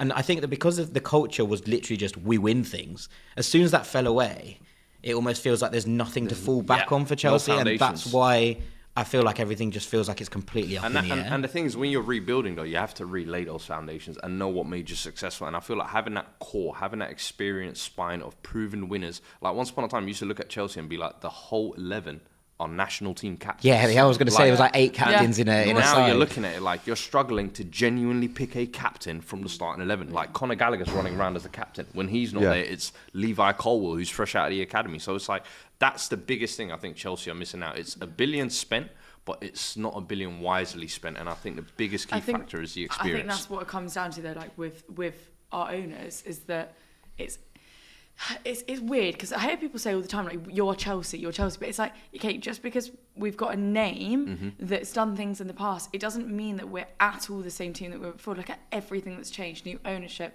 managers changed, completely whole new team. Like structure, there's literally no players that have been there longer than bloody, I don't know, a few years, yeah. It's poor. It's ridiculous. So it's like, of course we're Chelsea, but like, just being that name doesn't instill everything. You actually have to prove it. The Chelsea we were before, we had consistent members of it, like a John Terry, Frank Lampard, that were there throughout the years. Even when, people came in and out, there was someone consistent that was carrying us through. Even Kante, was there for a good 5 or 6 years. But at the minute, still 0-0 at Stamford Bridge against Sheffield United. Let's jump into the chat. Diallo says, I like this Jack. Personable, knowledgeable and humbled. Ellie's awesome. Big up Amir, Fuad and the real Don AGT. Top panel. Respect from Dakar.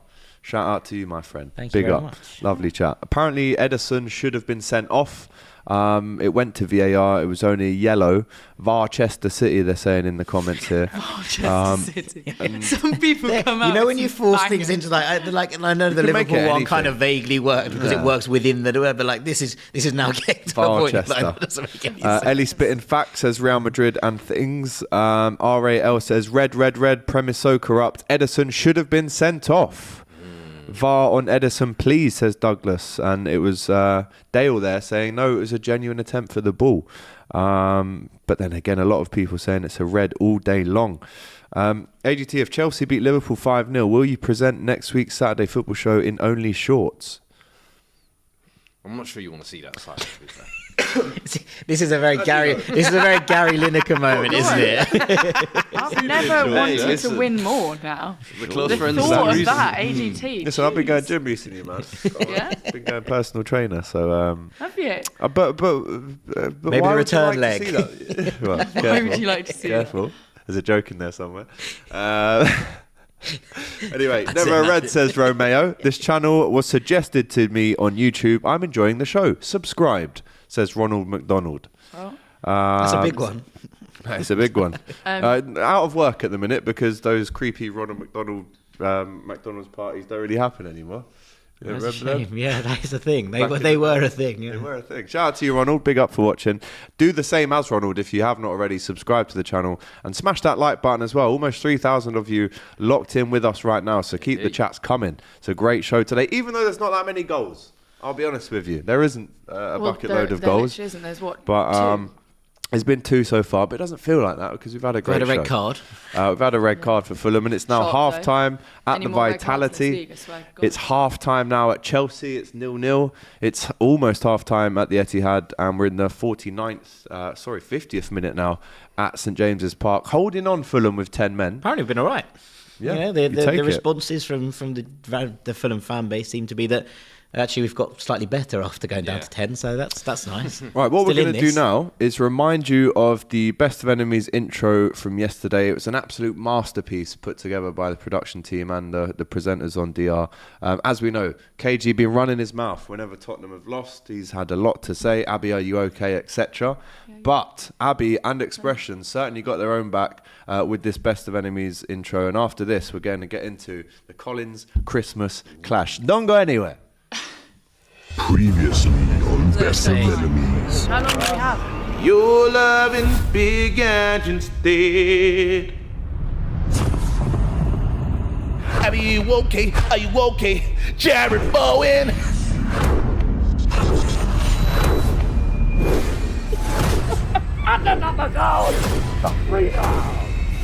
Free! It's alright. Oh, Lord God. How about Miss Reed?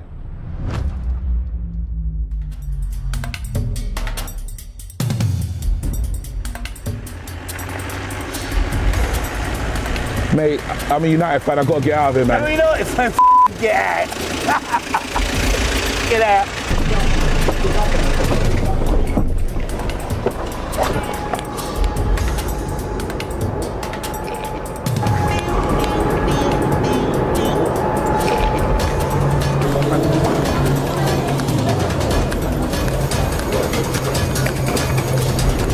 Where you going, Adebayo, snacking Fenwa, blood? You know them way there? You Jollof John Joe Shelby, fast food Lukaku, blood, midnight Uncle Phil, Ogbono soup Amrabat, blood. Yeah? You fufu Freddie Gibbs, blood. Huh? Keju, are you okay? Are you okay? Are you okay? Keju, are you okay? You okay? Keju, are you okay? Are you okay? Keju, are you okay? Are you okay? Keju, are you okay? Are you nervous?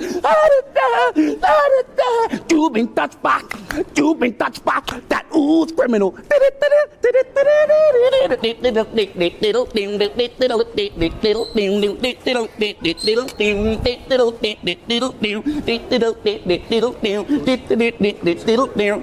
telling me you pussy old blood? You're not going nowhere, fam. You're getting to Best of Enemies. Am I a prick, blood? Just no blood. Just no blood. Just no blood.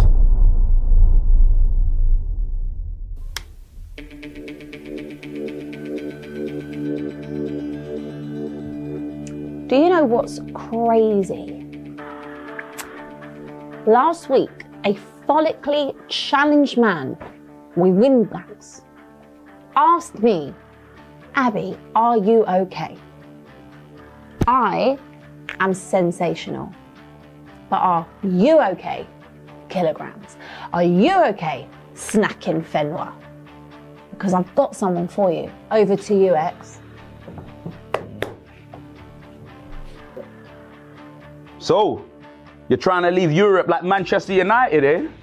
Ugh, quite a long name we got here. Snacking Fenwa, Jollof John Joe Shelby, Fast Food Lukaku, Snickerless Anelka, Ogbono Soup Amrabat, Pounded Yam Page Jackson, Oluwa Mark Henry, Midnight Uncle Phil, Back Bacon Big Show, Kentucky Fried Conte, Fufu Freddie Gibbs, Barbecue Butterbean, Bold-headed Hagrid from Harry Potter. You kneecap with eyebrows, blood. You're going nowhere, blood. But the Best of Enemies set is man mad. And by the way, I got a new intro for you, man, blood.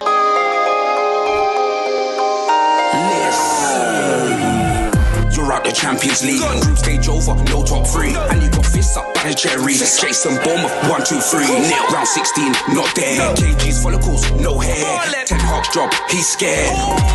Oh, I Adebayo, snacking Fenwa, Jollof John Joe Shelby, Kentucky Fried Kante, Midnight Uncle Phil, Fast Food Lukaku, Ogbono Soup Amrabat, Pounded Yampage Jackson, Bold-headed Hagrid from Harry Potter and my prick fam. I don't care if the beat ran out, Timon and Pumbaa and Memphis. What they talking about? Unbelievable from Abbey and Expressions. KG well and truly in the mud, and he could be even further in the mud tomorrow when Liverpool play Manchester United. We'll have a clip from my preview with Flex coming up very soon. But right now, as you know, we've got two Collins on the show. They've never met before, but the Fulham and Chelsea fan are going head to head here in a West London derby. Who's the best Collins? No, this isn't Derby. This is family names that you're fighting for now, right? So what we're going to do, seeing as it's Christmas, we've got two snowball challenges, right? Shout out to Claude, obviously rest in peace every time, but we've got the Claude Cup here. So this is going to go here, and Ellie, you get 3 snowballs. Yeah. And you've got to get them in here, and then Jack's going to do the same, and I then feel we like have quite another a firing challenge. line here. Yeah, well, listen, you get hit. Do I get anything for winning this? We'll think of the prize Okay. after, and also after that, we're going to see how many snowballs each Collins can fit in their gobs. So that should be interesting. You looking forward to that, Jack? Yeah, mate. Really looking forward to it. Great. I actually so looking forward to it. I'm quite looking forward to eating them. Because I've only done it with grapes recently, but I'm pretty elite at this game. I think I will lose, mouth. but it is what it is. Good. Yep. Right, Ellie, off you go then. Okay. Points for like wicket keeping. You don't need to, because I'm going to get them all in. So, okay, 3 are you shots. ready? Let's go. Okay. Number 1, here we go. Oh, it's off the so post. Close. It's definitely off the post. Damn it. It's off the post again. What the hell? Channel your Last inner shot. Steph Curry. Oh, that one poor. took a deflection off the middle finger. That's embarrassing. 0 out of 3. Let's Okay, get it's the fine. Claude Cup Got to there lose for one Jack. challenge. Bit of leg spin on it, fella. Oh, It's a rimmer. Jack Collins Play Jack. takes the first round of the Collins challenge. Okay. Next 1-0 up, though, to Jack. this is where Ellie might come Needed into it. her own, to be fair. We have snowballs, chocolate snowballs. It is Christmas, of course. If you give me your mug, I'll pour them in. There you go. Chocolate So snowballs. it's how many they can fit in their mouth. It's going to look really good, this on camera, I'd This imagine. is great Yeah, content. let's go. Jack, there's your snowballs, my friend. You shouldn't need more than that. I hope not. Ellie. Put it down there. Yeah, we'll take I'm the actually trophy. buzzing with this. Quite nice, them snowballs. Delicious. Yeah? Okay. Sponsorship deal. Who do you reckon's going to win? Let us know in the chat. How many do you reckon you're going to be able to put in your mouth at once? Should we do a timer as well? You've got to do it as quickly as possible. Yeah, 15 seconds I'm Yeah. saying. Oh, so like a set amount of time to put them all in. Fine. Who wants to go first? I'm easy. Remember, you're doing this for you your start, family, you mate. set the bar. Alright? Get them balls in your mouth. You wait to say that line all day. I could tell. All right. Let's keep a count Oh, on they this as smell. well. Well nice. 15 seconds, you say? 15 seconds. I'm going to choke myself. And I'm your going to die t- on 15 air when I lob these back in. I literally like. Why are we it's gonna doing be a this? moment. Here we go. 15 seconds. Your time starts now. 1, 2, 3, 4. Oh, he's dropped one. 5, The nerves are getting to the boy here on his debut. 7, 8, 10 seconds gone. 9. Oh, God. 9. 9. 9. Oh, can he do stopped. any more? That's it. Can he do it? Oh, well done. Oh my God. I thought you were I'm gonna surprised he kept that one down. I was like, yo.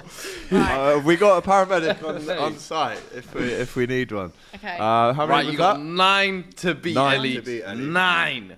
Okay, I've Can got you go about double all out on the figures? table. All You right. ready? And your time starts now. 1, 2, 3, 4, 5, Like a 6, squirrel 7, technique. 8, 9, 10. Oh, Go damn. on. 11, smashed 12. Go on. Now is just a get joke. those down. Don't be greedy now. You'll win regardless. Just get those down. And just your get those down. time is up. Well done. Well Round of done. applause for Well Ellie. done. Well done. Now you got the job of eating that and throwing it. We'll come back to Ellie when she's finished. You can spit them out in the mug, but it's up to you. So that's 1-1 in the Collins challenge. How are we Love going to that. settle this? Love that. What's no gonna more happen? chocolate. All right, I'll tell Love you that. what. Here's how we settle it. Fulham and Chelsea are both playing in real life right now.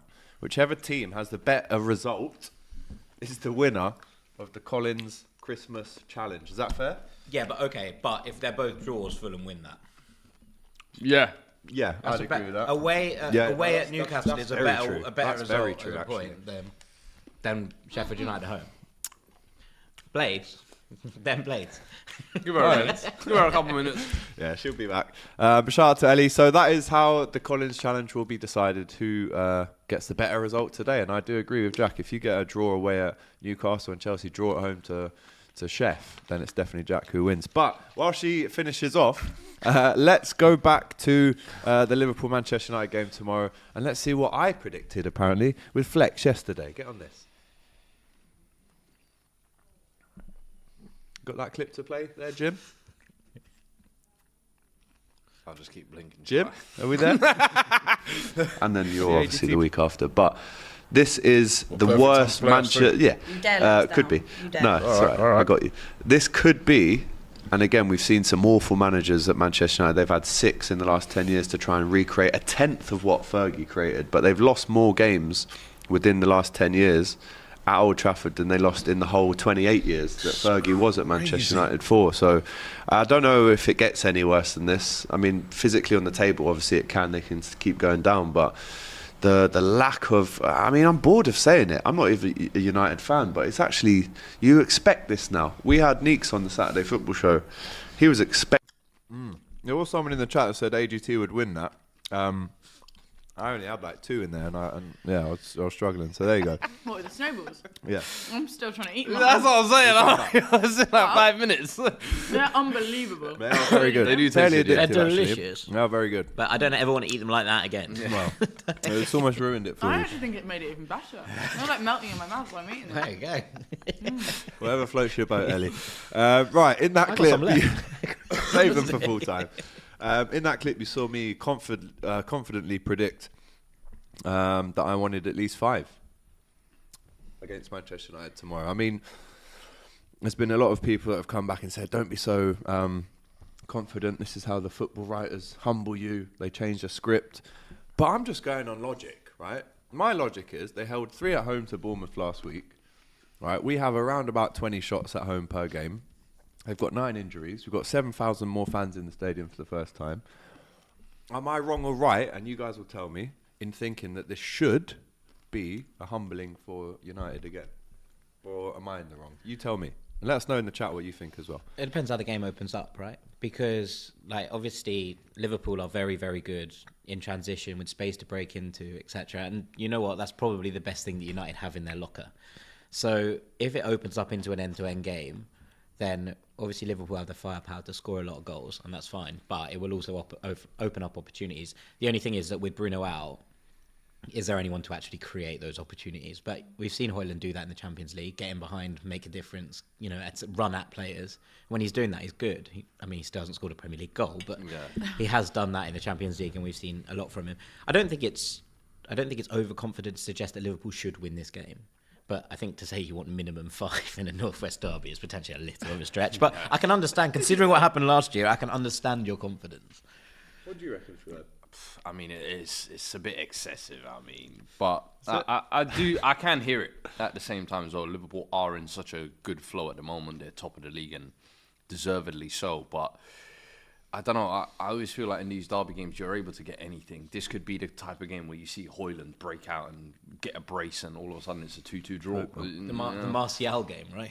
Out of nowhere. Like that, you can almost see that type of thing. Is this the game where Rashford finally decides, you know what, I'm gonna wake up Garnacho? Is there another son? So for United, I think a lot of their game will depend on individuals really stepping up, because as a team they haven't been able to consistently kind of deliver performances week in, week out. Going to Anfield, that's where it's almost like the cauldron. Fortress, for everybody, isn't it? It's a weird one, isn't it? Because it's like, the teams are so on different ends of the spectrum in terms of quality that we've seen this season from them. But then at the end of the day, it's still one of the biggest fixtures in English football. Like, it's still a huge game. And I genuinely think that anything can happen when two teams want it so much. Goes out the window, this type of game? Yeah, I genuinely don't think it's based on how things have been going. I mean, we saw that last season with Liverpool, didn't we, as well? Like, you weren't having the best season last season, and yet you walk away from a game like that, 7-up. Like that's just I was drinking 7 for a week. Yeah, unbelievable. But that's it. I think like it's like tonight, Liverpool, are going to be sort of hitting the hay, thinking, rubbing their hands like we have got some goals in us tomorrow, adding to the goal tally, and I don't think United are going to get a wink of sleep because it's like it's mortifying. Like you've just said, like get a humbling. There's getting a humbling, and then there's just being embarrassed. Yeah, point blank embarrassed. And it is I don't know. Is it sad to see one of England's biggest ever team sort of fall the way they did last season against Liverpool? And would it be sad to see that again and like how they are now this season? And especially you're not going to say no, obviously, but like, but is it? Considering how bad United have been away as well and against a lot of the top sides, that's where I kind of do hear the confidence coming from Liverpool fans. United against, I think, any team in the top 8 or top 9, they haven't been able to get a result at all. So, and a team of Liverpool's quality as well. If all of a sudden this is the game Darwin decides to start shaking his chances, it could get ugly. Do you know what I mean? So could be. AGT, if you offered me a 1-0 win now, I'd take it. I'm old enough to have watched bottom half of the league United rock up and beat all conquering Liverpool teams in the 70s and 80s, says Woodsy. If you offered a 1-0 tomorrow, you wouldn't take it? No. I want humiliation. I know, but like any derby game at home, you shake hands on a win. It's just as simple as that. It's 3 points and you shake hands on a win and back to the top of the table. Yeah. Mahmood says, I'm a Liverpool fan, but I think AGT is getting too cocky. Liverpool Man United fixture can throw the logic out the window, just like what happened with the 7-0. Liverpool don't need to pump United, they just need to win, says Meshash. And, I'm going for a big win. But let us know in the comments what you think. Liverpool at Anfield are completely back to winning ways like at home Anfield, in that fortress. And also, you're not going to the game tomorrow. No, you are though. Yeah, I'm going to the game tomorrow. But they've got that new stand opening 7,000 extra voices. Is it 8,000? No. Well, it's 10,000, but we're allowed to open up to 7K now, and then in the new year, I think it goes up. Practicing his fist pumps midweek. Come on, let's get some reps in. Unbelievable. So what is it? It's going to be the record Premier League crowd at Anfield for Liverpool this century. That's pretty cool. Is it right? Liverpool have got one of the cheapest pints in all of the Premier League. Oh, gotcha. Is that you can get a Guinness for questionable gaff, but no, the Guinness is alright. But it's like £2.90. Well, in the stadium. In the stadium. Outrageous. What? But and then there's loads of bars on Matthew Street. Yeah, no, the bars outside are great. Scouse I'm just thinking about in the actual. They're alright. Not the best. Well, they're cheap. But they're alright. Yeah. I think I paid £13.50 for a pie at Chelsea the other day. What? Just the pie? Yep. Wow, that's bad even for us. I did. Wow. You don't even get a river. You don't even get a river view with your pie at the bridge. That's disgusting. We pay £10 for a pie, but you get to stand over the river and enjoy it over the term. Jack, my friend, just messaged me saying Jack Collins is on the Fulham podcast I listen to every week. There we go. Thank you. Easy. Love to see it. Speaking of pints, by the way, Sean Dyche said. And as we know, Burnley-Everton today at 5:30, the Dyche derby, the Tarkowski derby, the Dwight McNeil derby. He said he'll pop in to the Royal Dyche pub for a few pints. What's he say? What's the bar lady called again that he said he was going to go see? I don't actually know. I haven't got that here. But that's today at 5:30. If you could have 3 pints with 3 Premier League managers, who would they be? Obviously, you don't drink. Yeah. So you can change it to a meal if you want. But for me personally, I'm going Klopp off the bat because... That's just you'd have a drink with him. I go Thomas Frank. Yeah, apparently. That'd be a weird. You gotta say Ange. That'd be a weird. You gotta say Ange. Why? I just say he's a bit of a strange geezer, isn't he? Oh, is he? Oh, that's because you hate Brentford, though. I don't hate Brentford. I mean, I dislike. Lovely. No, definitely. But he definitely. Did you watch any of the interviews they did this week? They did like a pop quiz with all the managers, and they were like, "Who would play you in a movie?" He was like, Brad Pitt. And I was like, okay, fair enough. He was like, because we're lookalikes. But he was like, no, but he's much better looking than me. I would actually really like to get close to him, if you know what I mean. I was like, what is going on in this conversation? No, I was like, this is bizarre. I was like, it's all getting a bit mad here. He does strike me as an oddball, I can't lie. But I'm choosing him because I think he brings the best out in Jurgen on the beers as well. Oh, so it's all together. So it's all 3. together. Oh, okay, all right, you're thinking about dynamic. Oh, no, absolutely, 100%. I'm going deeper. So I'm saying Big Ange. I'd love, do you know what? I'd love to have a pint with him. Mate. I think the accent would probably come out after 2 pints. Big Mate! Mate! What are you having, mate? So I'm going Klopp, Frank, and Ange. Yeah. Well, wait, what do you think the relationship between Ange and Klopp and they'll be Frank fine. are like? They'll be fine. I think Ange will be mates with they'll anyone, won't Few he? ciggies, A few second ago, pints. you were like, they'll I'm be just fine. thinking about dynamic. Now you're like, No, they'll be fine. Ange will be first on the list for me. Ange, yeah? Yeah, 100%. And then, Alright. but like the other thing is that like you have to think about it in terms of who's actually going to have a pint with you. Because I'd love to go for a bottle of red with Pep. That's it. Yeah, Like yeah. that's Like, different drinks, a different needs. Exactly right. And, you know, you need to have a dinner party. I'm letting Jose Mourinho bring the wine. Yeah. Like, I'm a nice style of red. We're all having a nice time. Chateau Fantastic Neuf, stuff. No, Sorry. it's all Portuguese wine. Thank you. And but we're having a we're having a great No, time. you're Everyone's having a rubbish, nice time. But I wouldn't bring him for a pint, probably, Pep. I think it would be a bit pints weird. is below So- Like, almost disrespectful actually to take Pep for a pint. Do you not think? Yeah, 100%. Yeah. Yeah, I'm with you. But see, you Really want a unvaluing real him. manager that goes for pints. That's No, my but- guy. That's Sean Dyche. And Sean Dyche. yeah. For me, if I was like have a dinner, Ange, Sean Dyche, and I can't lie to you, Mikel Arteta. Yeah, I'd say that. Mikel I think I'll Arteta. be bringing I think- Mikel for a I pint want either. you come here. We gonna have food. I'm gonna treat you to the He'll goodest grub. he'll skip Now around. spill me all your Arteta. secrets. Hey, Ange, He's this is not what they got getting planned around for the it. next 6 months to 12 months. I'm fair getting all the details, man. Ellie? Come on. I'm going Poch, just because I love him. I just love him. Well, he's not loving his performance right now. No, but I just love him. Pep, you've got to. You've got to. Also, I don't drink pints, so bear in mind we're not going for a pint. We're going So for you drink a we're going for a mocktail? we're going for a cocktail or a rum and diet coke, I reckon. So Pep. If you Poch, gave that to Pep, he'd look at it with disdain. Yeah. He's What like, is this? More than you can believe. I don't like this. And then I think it's got to be Ange, isn't it? Sorry, where's Or Klopp? Rob Edwards. I've said it. Who's Rob that? Edwards. Luton manager. Oh, See, Yeah, I don't know. Rob man. Edwards. Absolute stunner. He looks like the kind of teacher your mum used to fancy in school. Yeah. That's exactly the description of Do you know Rob what? Edwards. Bang on the Yeah, money. that's Rob Edwards. Yeah. In a, Yeah. Oh, you want to talk to me after class, do you? Okay. okay, yeah, fine. Oh, this is getting silly. it looks like. I agree with you. Oh, he's a good-looking bloke. I'll be honest. He's a good-looking bloke. VV13 Pick up. has said Ange, Dyche, and Emery.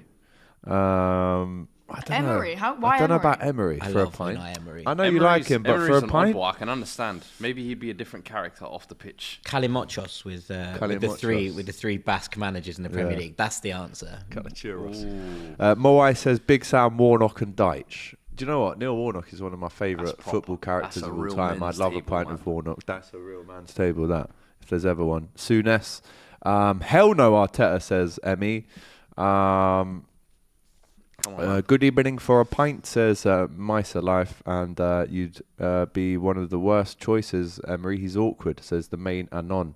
Yeah, you'd want As him well. one-on-one, I think. Roy Hodgson, anyone? I'd probably have Hodgson in mind. For a whiskey, maybe? Not a pint? Maybe I think Roy would have a It'll pint. be- He'd just have a it'll be- pint of bitter. Yeah. Like, John Smith's. I've we got good love it. news for you, Ellie. We're 1-0 up. There's been a goal!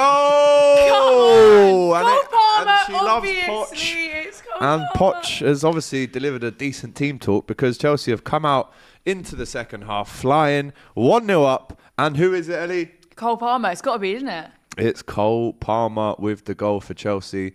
54 minutes in, decent start to the second half. Can they hold on, Chelsea? But Cole that's the Palmer big has question. been the one this season, really, hasn't he? He actually has. Do you know what's so weird? It's like Let's have a look when- at the goal.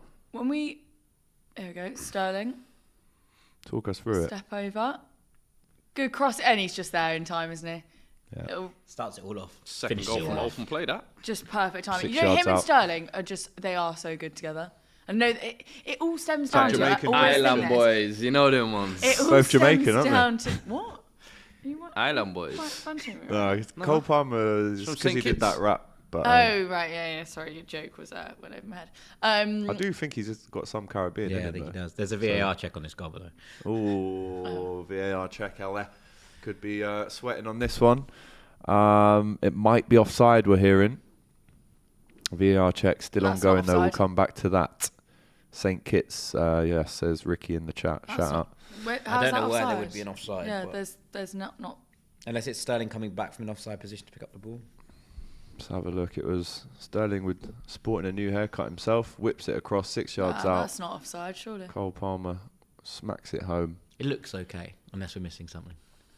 Clearly off, says Douglas. But then El Guapo says he's clearly not off. Here we So go. I'm not too sure. We'll find out very soon, I'm sure. I think there's so much to be said for like dressing room relationships. Do you not? Yeah. Like, it's just when you have like two players that just. Well, I'll be devil's advocate on that. Oh, hold on. It's Oh, tight. you're joking. No, he is offside. He's completely offside. That might be off, in fact. Oh, you're actually joking. It's about me. 3 minutes before it in the build. Yeah.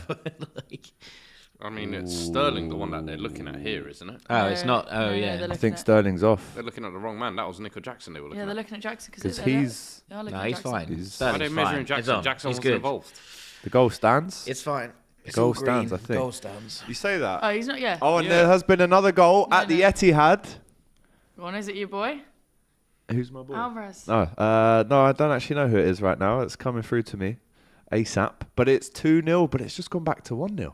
What's going on? Maybe there's been a goal disallowed there as well. You can't celebrate a goal Of course without you VAR can't. holding you Score for 5 correction. minutes. 1-0. Score correction, No still goal. 1-0. Still Bournemouth 0, Luton 1 with just over half an hour to go there. They're doing very well, Luton. If you look at the stats as well, they're holding on, to be honest. Only one shot on target, which was the goal. It's all Bournemouth at the minute, but they'll be hoping to hold on there. Still 0-0 at St James's Park as well. 10-man Fulham battling on, James. Well, to be fair, you'd assume that Newcastle are starting to find the problems with playing 3 games in a week and being tired. As you say that, Bournemouth have scored. Hey! Well, I said, I did say Luton But to were be fair, holding don't on. celebrate anything too early because it might be ruled out. But yeah, look, you'd imagine Newcastle getting tired in the second half before we go to this goal. And because they've played so much football and this squad is so paper thin that, you know, the longer Fulham are in this and the longer it stays at 0-0, the more chance, obviously, but the more chance of nicking something I think the Fulham get. Dominic Because- Solanke on the 58th minute confirmation of that goal for Bournemouth, and I believe it was that Alvarez that scored, but it was disallowed. Just before we move on, there's a massive occasion happening for DR Sports at Box Park, Wembley, very, very shortly. I'm looking forward to this one. Here's all the details from X and Robbie.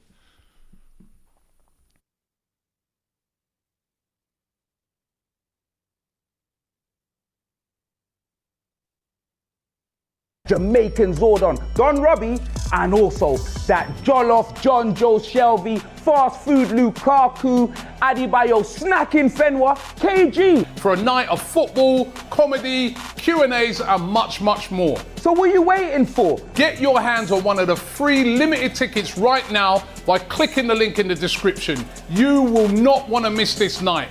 Check it out, do it now, and Merry Christmas. See you there, blood.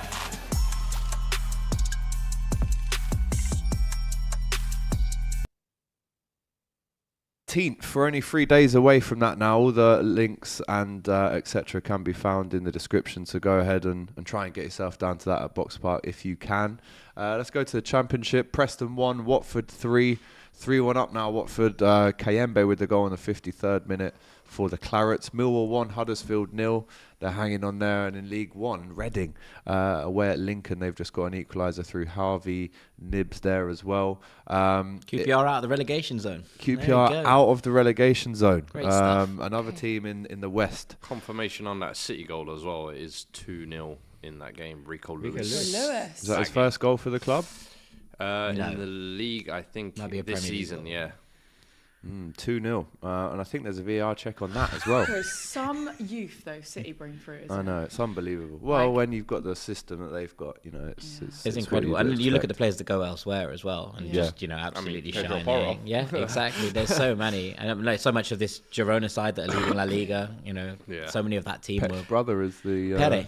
is the director of Be interesting football to see there. how they handle Just that a next year. fountain of knowledge over there. Honestly, So it just pours out of him. It's Fun, unbelievable. yeah. Do you know what's mad though? Like as well, when we signed Palmer this season, I was buzzing about it because I think he's a great player for City. But mad that he didn't play didn't start a single Premier League game for City. He's come over and he's literally our best player this season. Yeah, But it's a crazy. bit scary. And then also just they brought in that kind of exact position. They brought in Michael Hamilton obviously in midweek, Yeah. and he came And on he and ca- yeah, he scored and and he's set up unbelievable. another one. And you're like, okay, Oscar good. Bob coming through this Oscar season Bob as is well, an yeah. exceptional footballer. Really And then like you've got him. Rico Lewis. How old is he? 20? 18, 19, 20. Just mad. We're looking at the VAR. I think it's Oh, going to it's be offside. disallowed. No, Or does doesn't- it stand? he thinks no, it's it Rico gonna Lewis. offside. stands. It stands. Is it Rodri that maybe I don't know. Is it rolled off his arm? I'm not too sure. We're it's hearing though. More good news at the bridge. More good news for Ellie Collins in the battle of the Collinses. It's 2-0 to the Blues. Jack, it's not looking good for you, is it? We only need one goal and I win. It's right. as well. That's true. One goal and it's all on. No, I think that's what we should have said. We should have said it was down to goal difference. Too late now, Ellie. No, because actually, can I just say I didn't get to have my You'll opinion say. because my mouth was full, because I was winning that incredible competition. How many did I put in, by the way? 15. I think it was about. It was 15, might have been right? 16 to be honest at the end. Impressive nonetheless. Oh wow, There you there's go. the goal. It was Cole Palmer with the assist. A Dirk Kite finish that Very from much 1 so. yard out. He scored a hat trick across 4 yards against Man United. He's going to go do 4 celebrations after that. So Nico Jackson celebrates. Again, it was a tap in from on the line. They all I think count, there'll to be be a VAR fair to check, him. but again, it's 2-0. It's 2-0. Go on, Ellie. What were you saying? What was I saying? Well, I don't know. Probably Your you prediction's still on though. You did say 3-0 Oh yeah. No, initially. I was just saying that I think it's unfair that Jack wins if they just get a win at St James's Park, because that was my draw. prediction anyway. I predicted they were going to win. So even if they get a draw, I predicted they were we'll going have to to see win. what happens. Still half an hour to go. I think the point is that, like, obviously a win away at St James's Park is a better result than a win against Sheffield United at home. Of course. I Absolutely it is. see what you're saying, but I take your point, but And that's take your poor point, but you're wrong. goalkeeping. anyway, Foddering it doesn't matter because 10-man Fulham would need to score a goal. Look at for this to from the happen. goalie Also, here. can you just look at Nicholas Jackson here, like looking as he's scoring that? Look at this from the keeper. What are you doing, fella? I claimed to be Elijah catching Adebayo as Fulham Academy earlier. I have also unfortunately you're got to taking claim him away. Wes Foddering.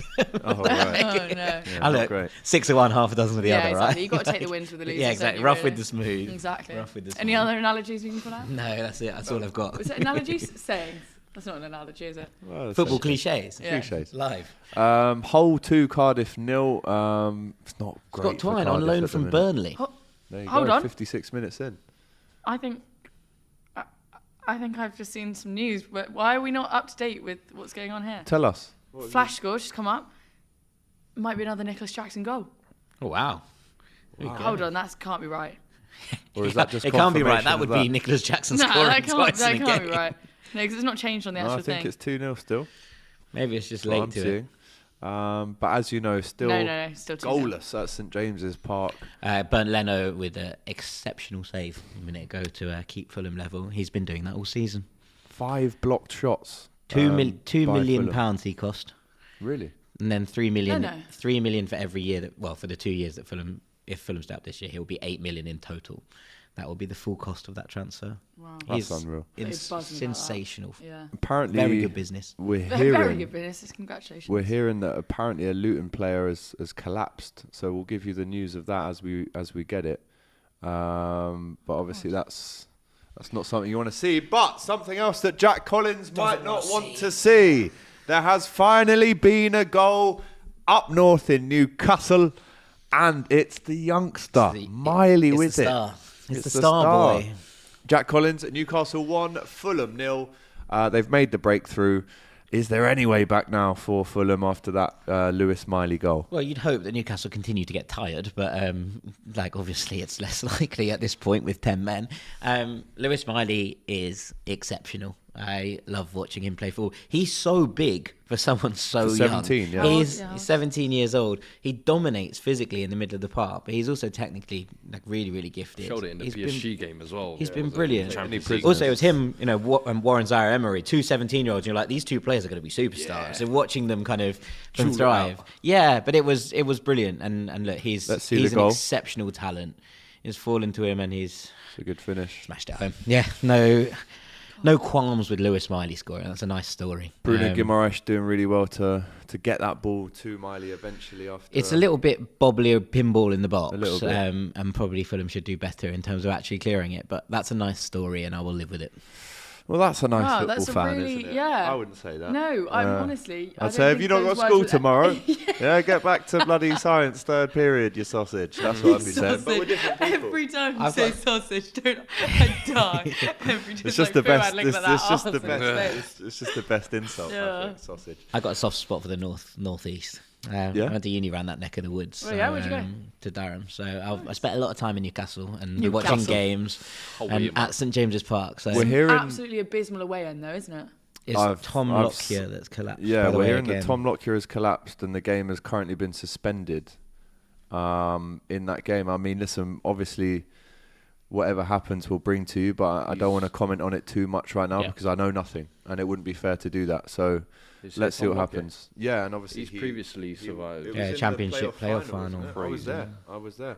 But it is 1-1 in that game, and obviously we'll bring you all the news. But they're all heading into the locker room now.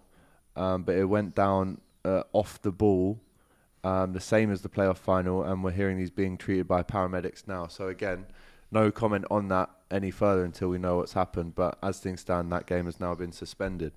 And obviously, we wish Tom the speediest recovery. JIKOER says, AGT, what would be worse for you? Finish second in the League One behind Aston Villa. 1 point. Oh, sorry. I read that wrong. Finish second in the league, 1 point behind Aston Villa, or losing the Europa League final against West Ham. Well, if Aston Villa hate claret and blue, do you? Well, it's a random question. Shout out to you for the super chat, but it's a random one. It depends where Villa finish. If they finish, second and we finished third, I mean, it's not great. I want to win the league. He says Villa win the league. Essentially, I'll go. I'll go as long as we finish in the top 4. I'll go for finish second in the league. Yeah, and the Europa League final loss. I mean, you've been there. I have been there. You've been there. I've been there. It hurts. I haven't, but Champions League. Well, so that was a good day. Rigged game, but that's really brought the mood down in the camp. Like. Anyway, what do you actually think about title races this year? Because I think if Liverpool beat United and Arsenal in the next week, I think we'd be favourites. Yeah, I think if you beat Arsenal, then I think you become favourites. Yeah. Look, City have that capacity to go and win 17 games in a row, so it's always got that in the locker. To be fair. You do too, yes. But this iteration of Liverpool, we haven't seen it from. We have seen it from this iteration of City, and I think that they're sort of favourites until they're obviously not favourites anymore. That's where it is. But I think it's as open as it's going to be in ages.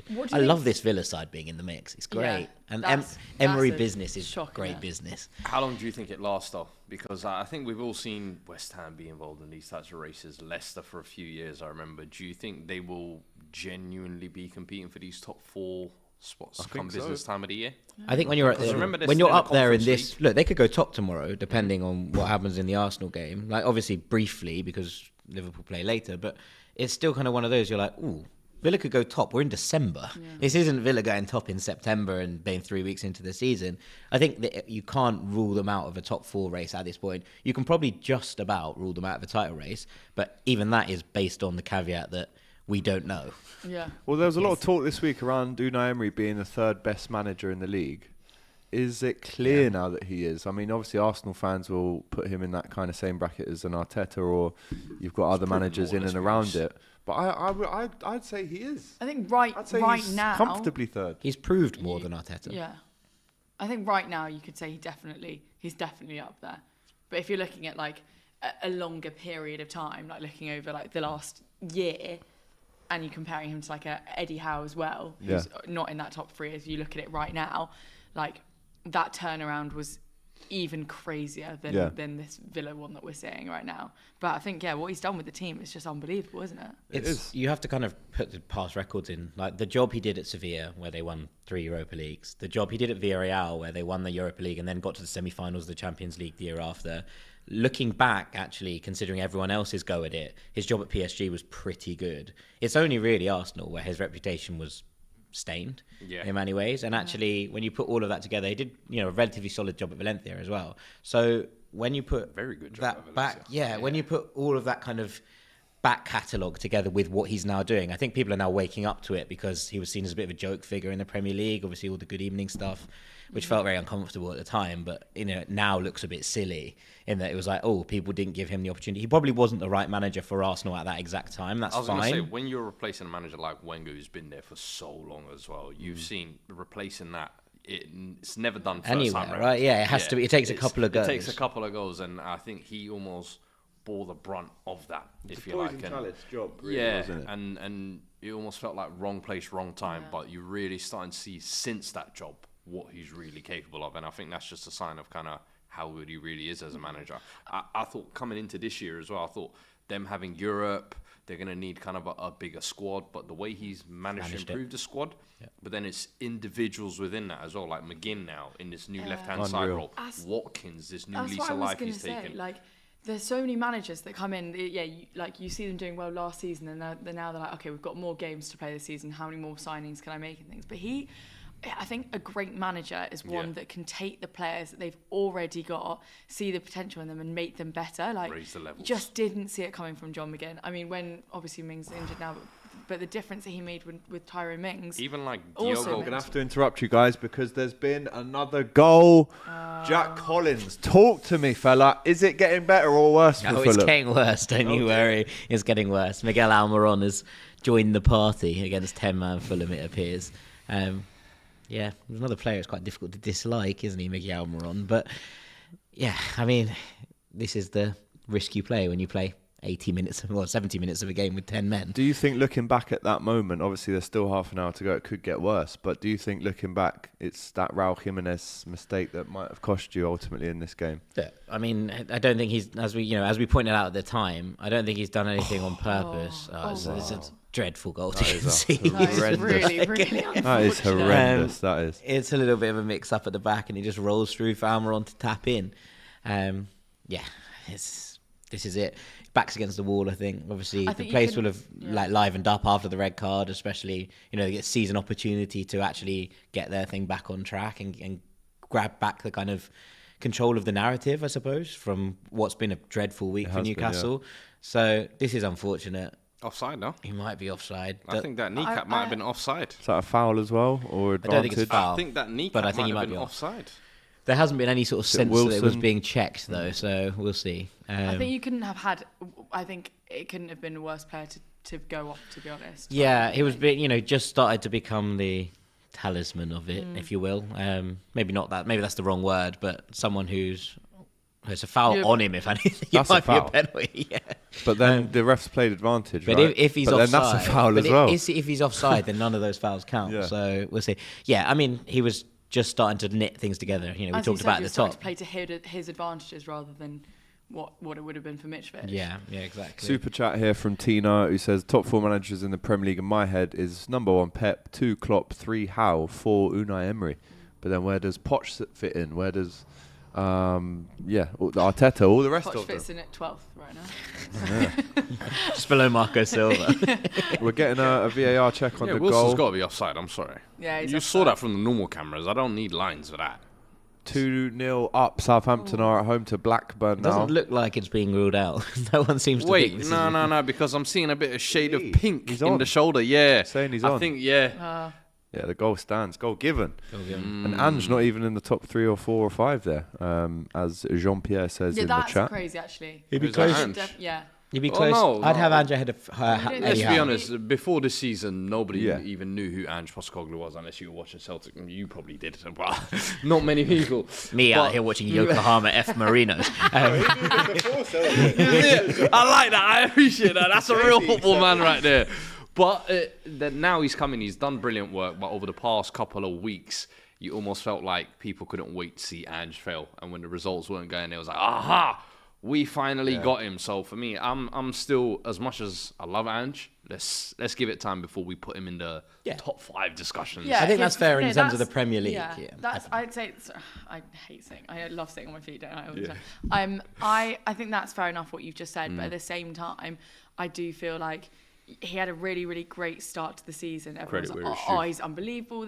And after what happened with Maddison off, Mickey van de Ven getting out of the squad as well, losing all those players, to then know that actually the last couple of fixtures you've come back good again. He's reassessed the situation and made changes that are right, that are now allowing you to get back to where you were again. You're in an unbelievable even position. Moving Son to the left the past couple of games, the way he was cooking Trippier, who's probably the most informed right back at the moment, barring Trent maybe.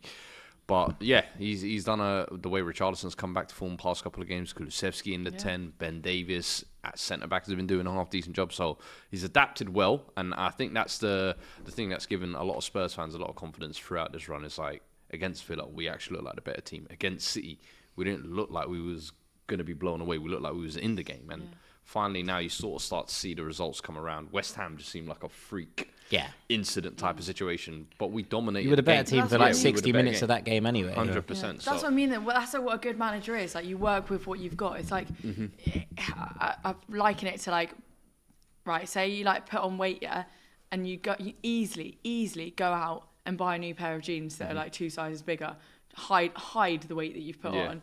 But a real solid person would go to the gym and just lose and that just weight. work it off. I ain't buying no new jeans. I'm fitting into the same old ones. He's not to come in and buy loads of new pairs. Yeah, obviously they've got a couple new ones, but he's worked with what he's got, moved things around a little bit, got himself to the gym, and he's flying again. No. Apparently, we're hearing that. Good analogy. Thank you. And again, this is according to the Bournemouth staff doctor, that Tom Lockyer is alert and responsive. So that's good news. We'll see what happens there, of course, and we'll let you know. Let's go around Europe right now in La Liga. Athletic Club Bilbao versus Atletico de Madrid. 1-0 to Athletic Club. Atletico currently right now in third, and they need this win to kind of stay with the pack, Jack. Yeah, they need to stay on the heels. They've got a game in hand on Real Madrid and Girona ahead of them, but they do need to win this game.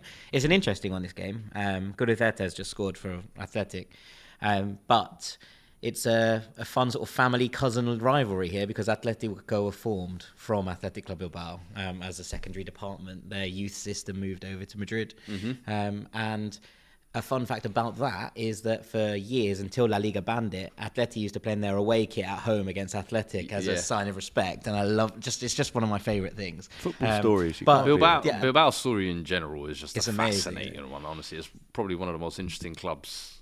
They have a great song when they play. They were like, "It's not Atletico, it's Athletic," because Atletico changed their name during the Franco era to the Spanish, and Athletic Madrid, is the Basque kind of. It's really, really intriguing, the whole dynamic around it. But Athletic doing well and having a very, very good season this year under Ernesto Valverde, the former Real Madrid manager.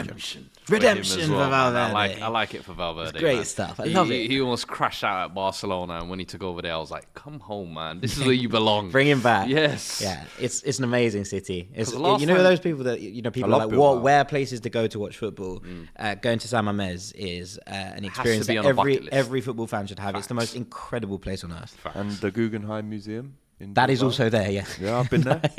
Where is school trip? It's there. Well, there's a Guggenheim in Bilbao. Spanish exchange trip. Oh, sure. Yeah, it's a spin-off one. Man. It's actually in a James Bond film right at the start, but I can't remember that. Anyway, 79 minutes gone at Stamford Bridge. Chelsea 2, Sheffield United 0. Kind of cruising there now. As are Man City. They're 2-0 up at home to Palace. Home team's doing well here. And the other home team in the 3 o'clock kickoffs is Newcastle. They're also 2-0 up at home as well. 71 minutes gone. Now, how is there an 8-minute gap between Newcastle and Chelsea? It's probably the added time at the end of the half. Most likely. Yeah, we had 7 minutes at St James's Park. Can we just talk about Newcastle and this situation? Obviously, I'm sure you guys have spoken about, but Tonali. Do you think AC Milan knew at all about it? Of course they did. Do you think? Of course they did. I would be very surprised if Newcastle didn't know as well. Really? Yeah, these kind of things. I don't think Newcastle knew. No, I think AC AC Milan knew, which was why they were so keen to kind of almost offload him. And I think a lot of Italian clubs knew a lot of their players were going to be in trouble as well. I think even the way Chiellini and Bonucci announced their retirement, I was a little bit like, interesting time, lads. Chiellini was like, that's me done, I'm out.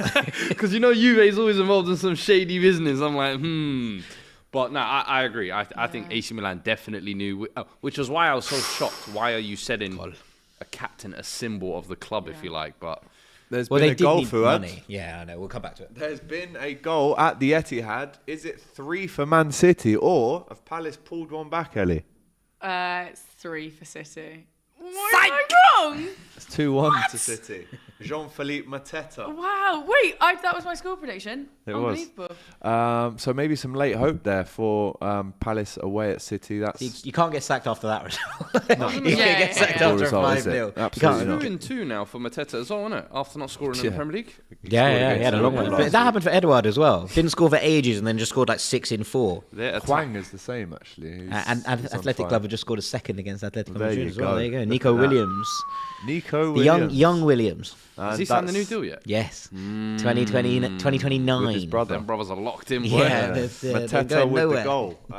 It was a cross from the left-hand side of Mateta in the right place at the right time. Listen, don't write them out now. 15 minutes to go. Anything can happen in this one at the Etihad. No Andros Townsend to rock no it Andros in Townsend to help them out this time. But it was a great run from Eze.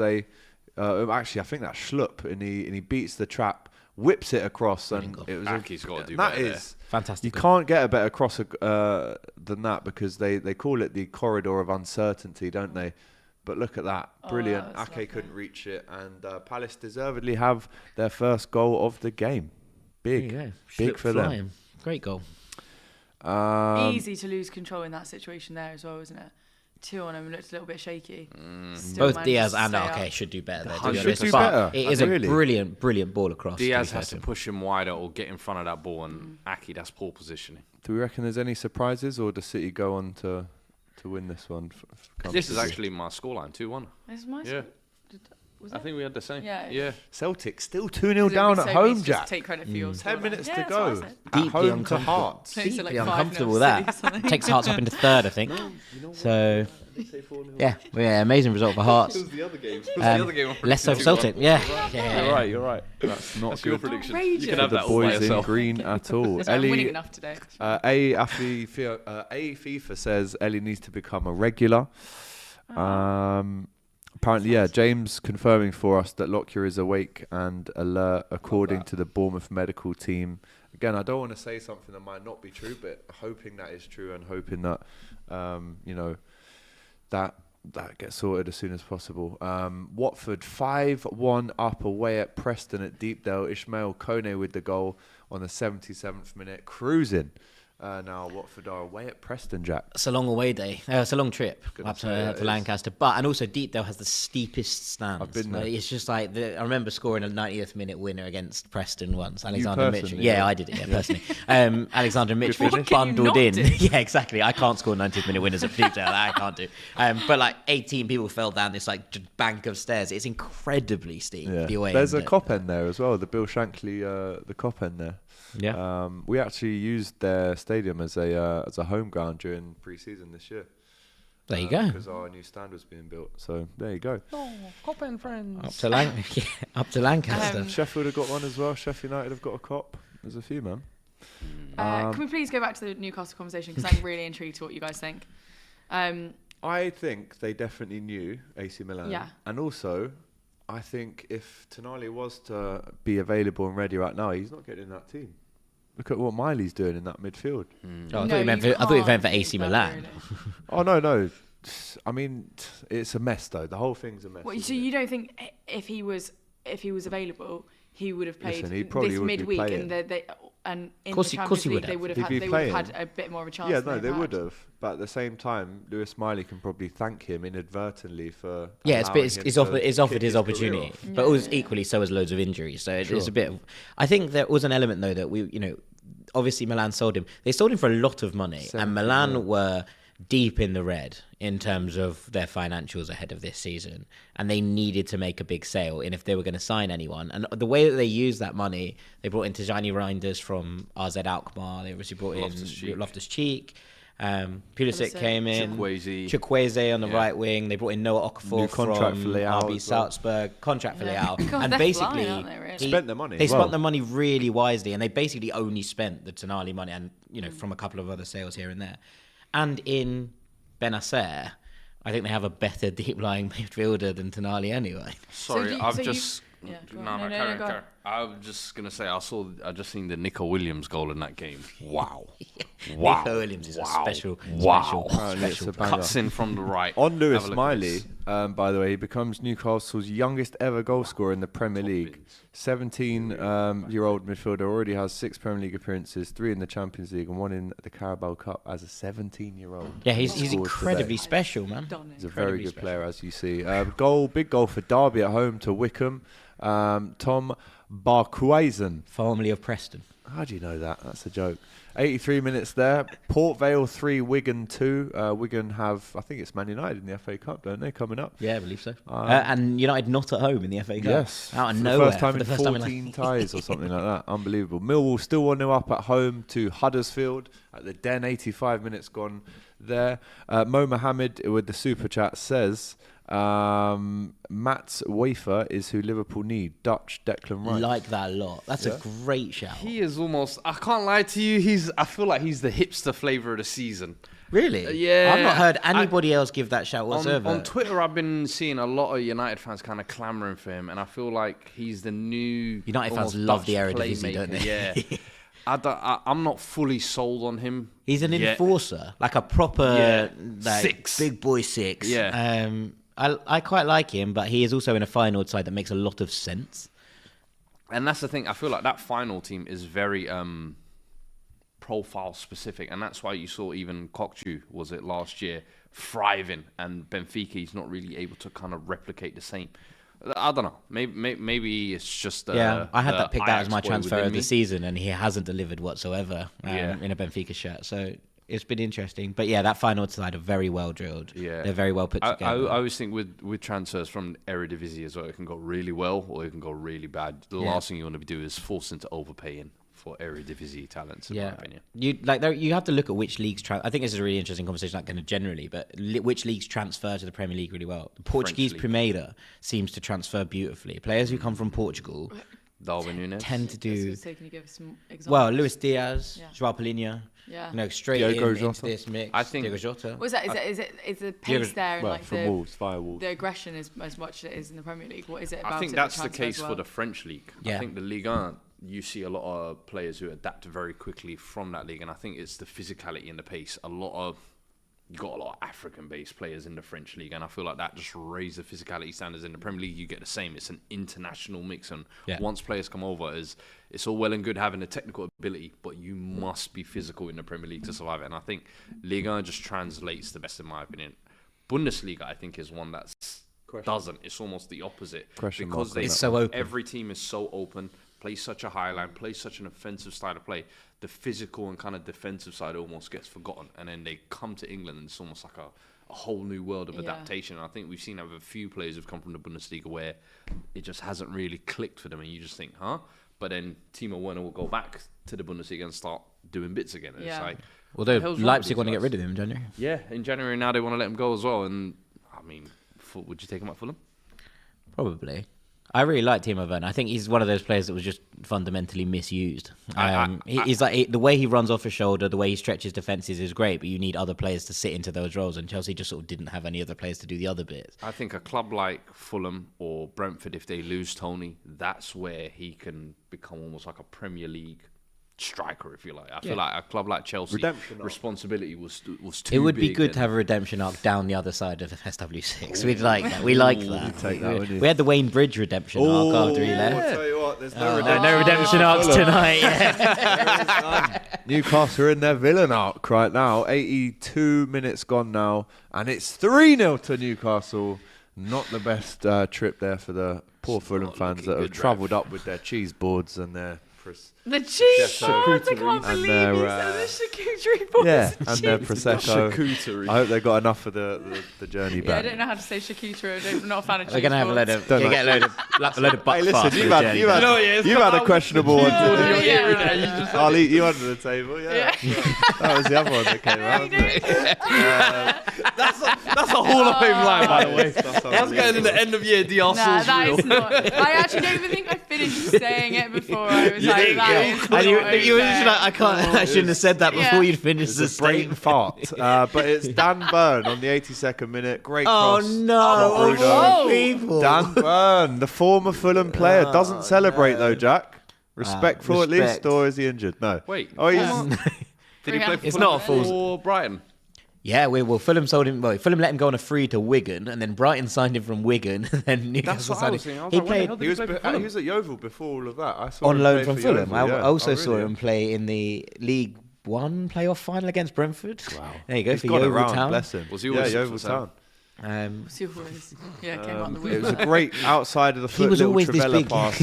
I was wondering maybe if he did just shut up just like Newcastle. No, like because also like there was one of those. He played at centre back for Fulham. A lot of the time he looked like Bambi on ice. Like Immobile when we and let him go to Wigan, everyone was like, "Nice geezer, really pleased for him. Probably going down to play at his level." And now he's knocking about. Was unbelievable Scoring for against Brighton. you. Scoring. Well, I mean, Scored against PSG. lots of people score against us. That's not that deep, but PSG, you got the winner in the Champions League. exactly. You're kind of a bit like, what's gone on here? Like, how has this happened? I'm delighted for him though that he's obviously gone back. He's from Blythe, so to go back and play for Newcastle as a boyhood Newcastle fan, season ticket holder. Every scorer against his own team God, today. can you Nice get guy, a man. nice... I try my Yeah. best, man. I'm trying my Ice best. 11 says, "Bro, this guy's a human Wikipedia. Respect." Yeah. A super Actually, chat. do you know what? The people that I know that know the most about football, Fulham fans. There you go. You've just got... What does that say? Good I don't know. What does that say? We are good football neutrals because most people don't mind Fulham. Yeah. So you just. Like, yeah, even honest. Chelsea fans don't seem to dislike Yeah. us. It's a bit like little brother, big brother syndrome. We're like, they hate you, and they're like, all right, mate, I hope you do well. Like, that's I honestly wanted the you to win that relationship. Europa League final for Yeah, sure. thanks, man. I appreciate it. But yeah, 3-0. We've got a super chat here. Canadian Gooner says, "Am I seeing Leah Williamson in the studio?" Do you know what? I will actually take that so much. That's the only likening I ever get. Really? Like, yeah. That's the only person that anyone ever says I look like. Okay. Well, I don't It's quite say a it. nice one. I don't say it, but I will take it. you take it. Yeah. Mo Mohammed says, "We for 20 mil. Tobido from Nice, 45 mil. LFC win it." Good knowledge there from Mo. Shout out to you. Oh, hi, Matt says, "Milan fan here. Tonali was sold in early July. Fagioli got caught in late August. Money in Milan management who didn't want Sandro, including scouting department, 80 million, made an easy decision. Don't rush to conclusions." Yeah, that's what I thought. Shout out to you, super chat. DR Sports have Leah Williamson as a guest. Wow, says Bilal. Shout out to you. Apparently now we're hearing the match has been abandoned Oh, really? between Bournemouth and Luton. We're looking at pictures live here from the Vitality. They're probably And gonna the replay players We'll finish that game off are another clapping time, the man. fans. Yeah, it's a horrible sight to see. This really is. I mean, the game was 60 minutes old, I think. Both Bournemouth and Luton both clapping the fans, almost doing a lap of honour here at the Vitality, which I guess it's the right spirit here. Rob Edwards actually clapping the Bournemouth fans, which I think that is dude. that guy, which I guess is very respectful. To be fair, I think everyone's just clapping everyone in this situation. Yeah, everyone's just having it's a bit of a love-in. It's a bit of a Nice. big love-in right now. If Yeah. there's a scoreline you want It's 1-0, you yeah. want a game to I don't be think abandoned either at, side it's can say, "Oh, but we were winning, you were Yeah, winning." yeah, yeah. But look, Rob Edwards They'll just and pick that game Areola. up at the time it's abandoned, right? Yeah, That's what they did in Ajax La did Liga that last. recently as La well. Liga as well. Granada versus Athletic. Yeah, Ajax, I think their game as well was like 7 minutes of added time was all that needed to be played. I think it was the final game. So the wasn't it? fans had to come back again. No, that game, the final, It was because of the fans were banned. fans. The fans got the game abandoned. All right, fair enough.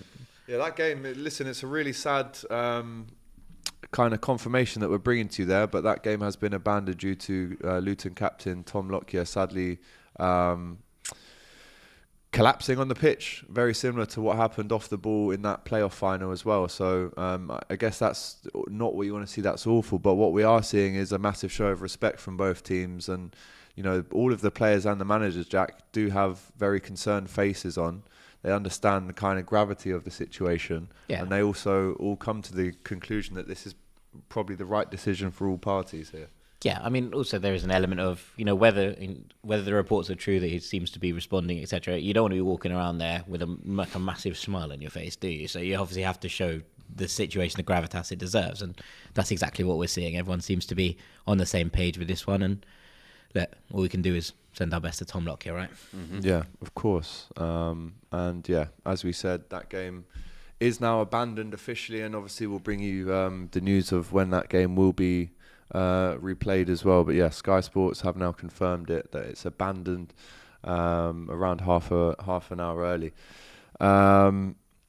Tomorrow's game will be abandoned too after Man United collapse, says Sebastian. Oh, Jesus, you can't make a joke like that. That's a heavy one, Seb. That one. But you know, in a footballing sense, I am hoping for a big win tomorrow. Are you thinking tomorrow that Trent's going to play actually in that midfield role? Because obviously McAllister's not in. Will he just? It's a good question because I think. How long was Mac out for? That's a big question. Ali Maka. What was it? Alex? What did you call me? Alex McAllister. Oh yeah. But he comes up with some good names. But he basically, Klopp said the wound that he got in his knee, you could see the bone through the wound. And he got that in, I think it was the 4th minute in the game against against Toulouse away. And then he played on, he got back up, and then he went off again on the 78th minute with a fresh injury. So, you know, so the played knee. On after you could see the bone in his knee. Yeah. So, you know, for him, I think you're looking at a couple of weeks. I don't think there's ligament damage, it's more like a wound. Flesh.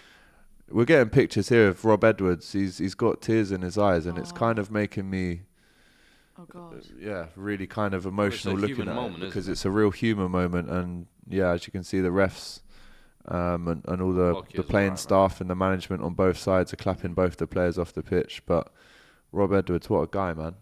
Just said thank you. What a guy. I said thank you a lot to the Bournemouth fans there. I think he's obviously super close with Tom as well, but he's getting a round of applause there. Saluting away fans there. Yeah, definitely having him for a beer. Seems like a lovely geezer. But to answer your question, I think McAllister won't play, so I would go with Endo, because Endo, his form in the last kind of month has really upturned. He scored a great goal against you. Sorry to say it, fella. Yeah. You're probably happy for him, weren't you? First goal. Delighted. As you are for everyone who scores against you. Absolutely delighted. I think Palace might have a penalty. Yeah, that's what the chat's saying, but I don't know. Palace penalty? Hang on. Is it? I'll tell you what, if Palace score, and that's confirmation of Celtic losing 2-0, by the way.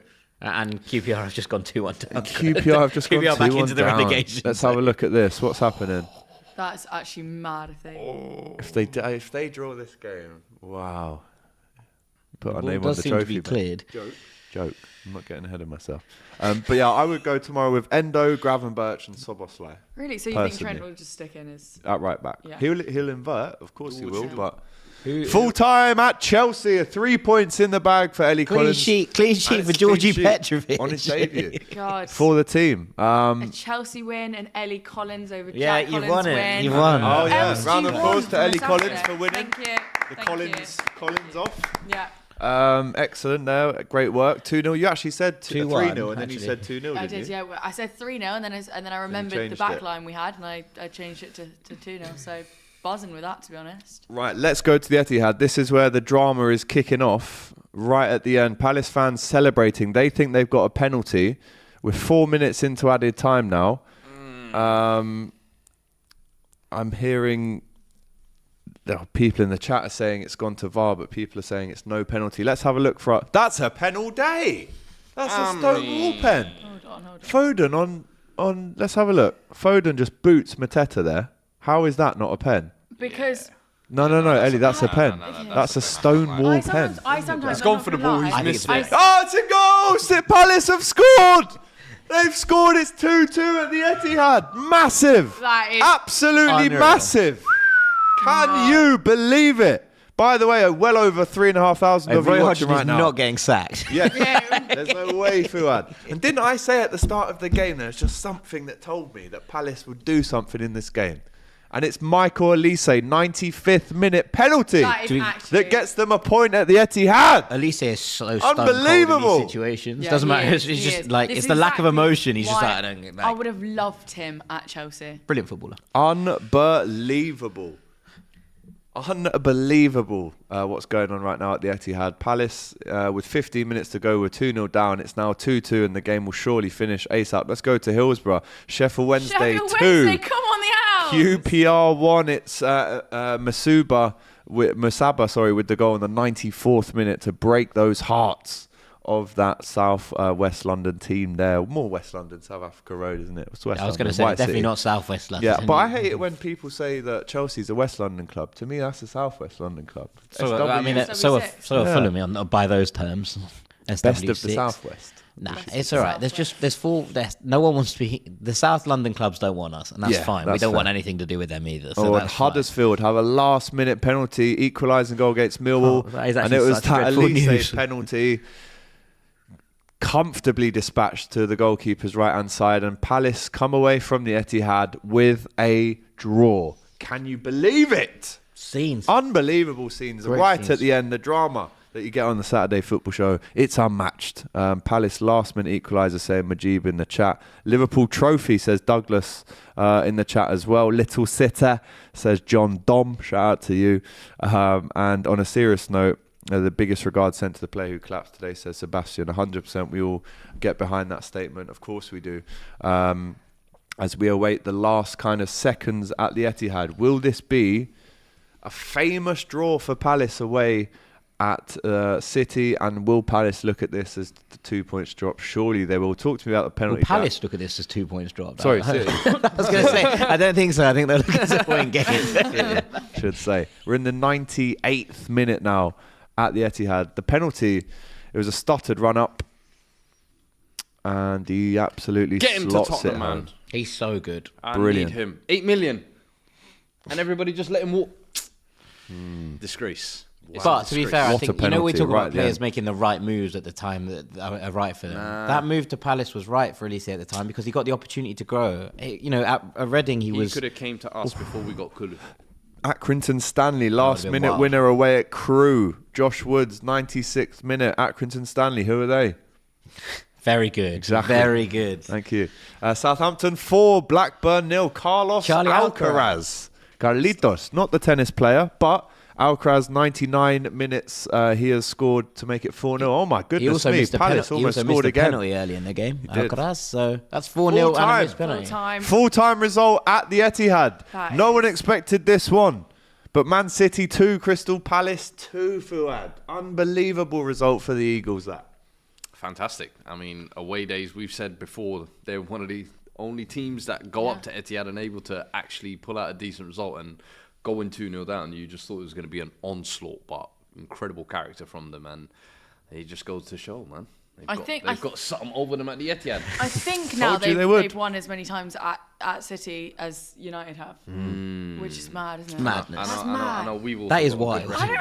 This might be a really stupid thing to say, but I've started now. It's not the first time you said something. Yeah. Oh, but. No, why is it that stats like that stay the same? Like, no matter how many years it is, and the teams change so much, the managers change. Why is it that then like a team can keep going to a stadium and still and they'll be like, oh well, they've won here 5 times before, so it's likely they'll win again, even though the managers change, the whole team. Hurdle, isn't it? It's weird, that isn't it? I reckon these players hear about it, managers hear about it, and I'm sure. Look at this! If you think about it like that, kicking off. Think about it like that, then the whole game is just mind over matter. But I think so many professionals will tell you that football is way more mental than it is technical, that's what we're saying about tomorrow, I guess, isn't it? Anything can happen. A lot of coaches talk about this, especially like players who are like under 15s, etc. They talk about that when scouts now look at players, they're going, as they got the mental capacity to actually step in for that and be able to do it. So that's crazy, though, isn't it? Because you're talking about 6-year-olds. What do you mean he doesn't have the mental capacity? Like 25 years ago, 25 years ago, if you'd talked about mentality and talked about psychology in the game and stuff, people would have laughed and gone, "Oh, don't be so ridiculous." I mean, they did, didn't they? Yeah. True. Arsene Wenger brought a lot of this about. Jesus, Newcastle nearly scored again. Almost another goal for Newcastle. There was a big finish here at Leeds between, I think it's Casey Palmer and Crescencio Somerville, I believe. They were going head to head there right at the end. It's finished 1-0 at Ellen Road. Let's see what it was. He didn't shake his hand and it all kicked off. By the way, another goal right at the death at Crewe. There was that goal for Accrington to make it 3-2, but Crewe have scored, and it's Elliot Nevitt on the 98th minute. It's a little bit of a derby, isn't it? A little bit, yeah. That's both not northwest. miles away from each other, Crewe and Accrington. Yeah, not a long away trip for the Accrington fans. We are seconds away from the full-time whistle at St James's Park. In fact, it has just now gone. And Jack, what's your immediate reaction after that? Newcastle 3, Fulham 0. Well, the scoreline on here says Leeds 1, Coventry 1. I think I'll be happier with that. But look, it was always going to be a tough place to go. We said it would go flip of a coin today, whether it was them being knackered and not being able to raise spirits after what happened in midweek, or whether that was going to be used as a launch pad to try and kick on now and make the rest of the season a successful one in the Premier League. Obviously, the red card has changed that a little bit and probably made it easier for the crowd to get up and be able to, back this side and feel it and get ahead of them. So, look, valiant, I think, is probably the word I would use. But Fulham collapsed towards the end of this with 10. You expect it. It is what it is. We never win at St James's Park. Couldn't have happened to a better bloke, Jack, honestly. I'm sad for you. Thanks. I appreciate it. It's the battle of the Collins. What do you expect? It's just all up here. So Liverpool's still the only team to win away at St James's Park this season. There you go. There you go. But guys, we're going to wrap it up there. What a Saturday football show that has been. The final scores, as we know, the match was abandoned at the Vitality. It ended after around 60 minutes. Bournemouth 1, Luton 1. That game will be replayed, I assume. Chelsea 2-0 winners at home to Sheffield United. A big win for Chelsea. That they needed it. It's a clean sheet as well. City 2, Palace 2. The standout result of the day, of course. Massive point that for the Travelling Eagles. And then at home, Newcastle made light work of Fulham after the absolutely ridiculous sending off of Raúl Jiménez. Unbelievable, really, when you look at that. I don't know if you've seen it at home, but make sure you check that out. Fuad's going to be watching it all night on repeat. I've got it lined up here. Tackle. I can't lie to you. It's the kind of stuff you see Fuad doing there as well. But he'd get away with it. Right. It's all about how you do it. Of course. Out of sight is how you do it. But massive round of applause today for Jack Collins. He's been excellent. What a debut. Cheers. We will be back. Thank you. You will be back. We will be back. Don't worry about that. His Collins adversary today, who actually came out on top as the best Collins in the room today. Sorry, Jack. It's Ellie Collins. Shout out. Thank you. 3-point collector is Ellie today. Shout out to Fuad. Another great shift from you today. You're also going to be on the stream tomorrow for the Manchester United game at Anfield. I'll be there. No doubt about it. It'll be Abby, yourself, and Aaron. And also myself and Doyle. So expect fireworks from that stream. And then, of course, straight after that, you'll be on FCM as well tomorrow night on DR Sports. So well done to you today. Shout out to Fuad. He's had a great shout today. And shout out to you guys at home. We've had loads of you streaming in today. Again, over 3,500 of you right here now. So just before you go, make sure you smash that like button, comment with your thoughts on all of the games that have happened today. And, of course, subscribe to the channel if you have not already. I've been AGT. This has been the Saturday Football Show. We'll see you next week. All the best. Peace.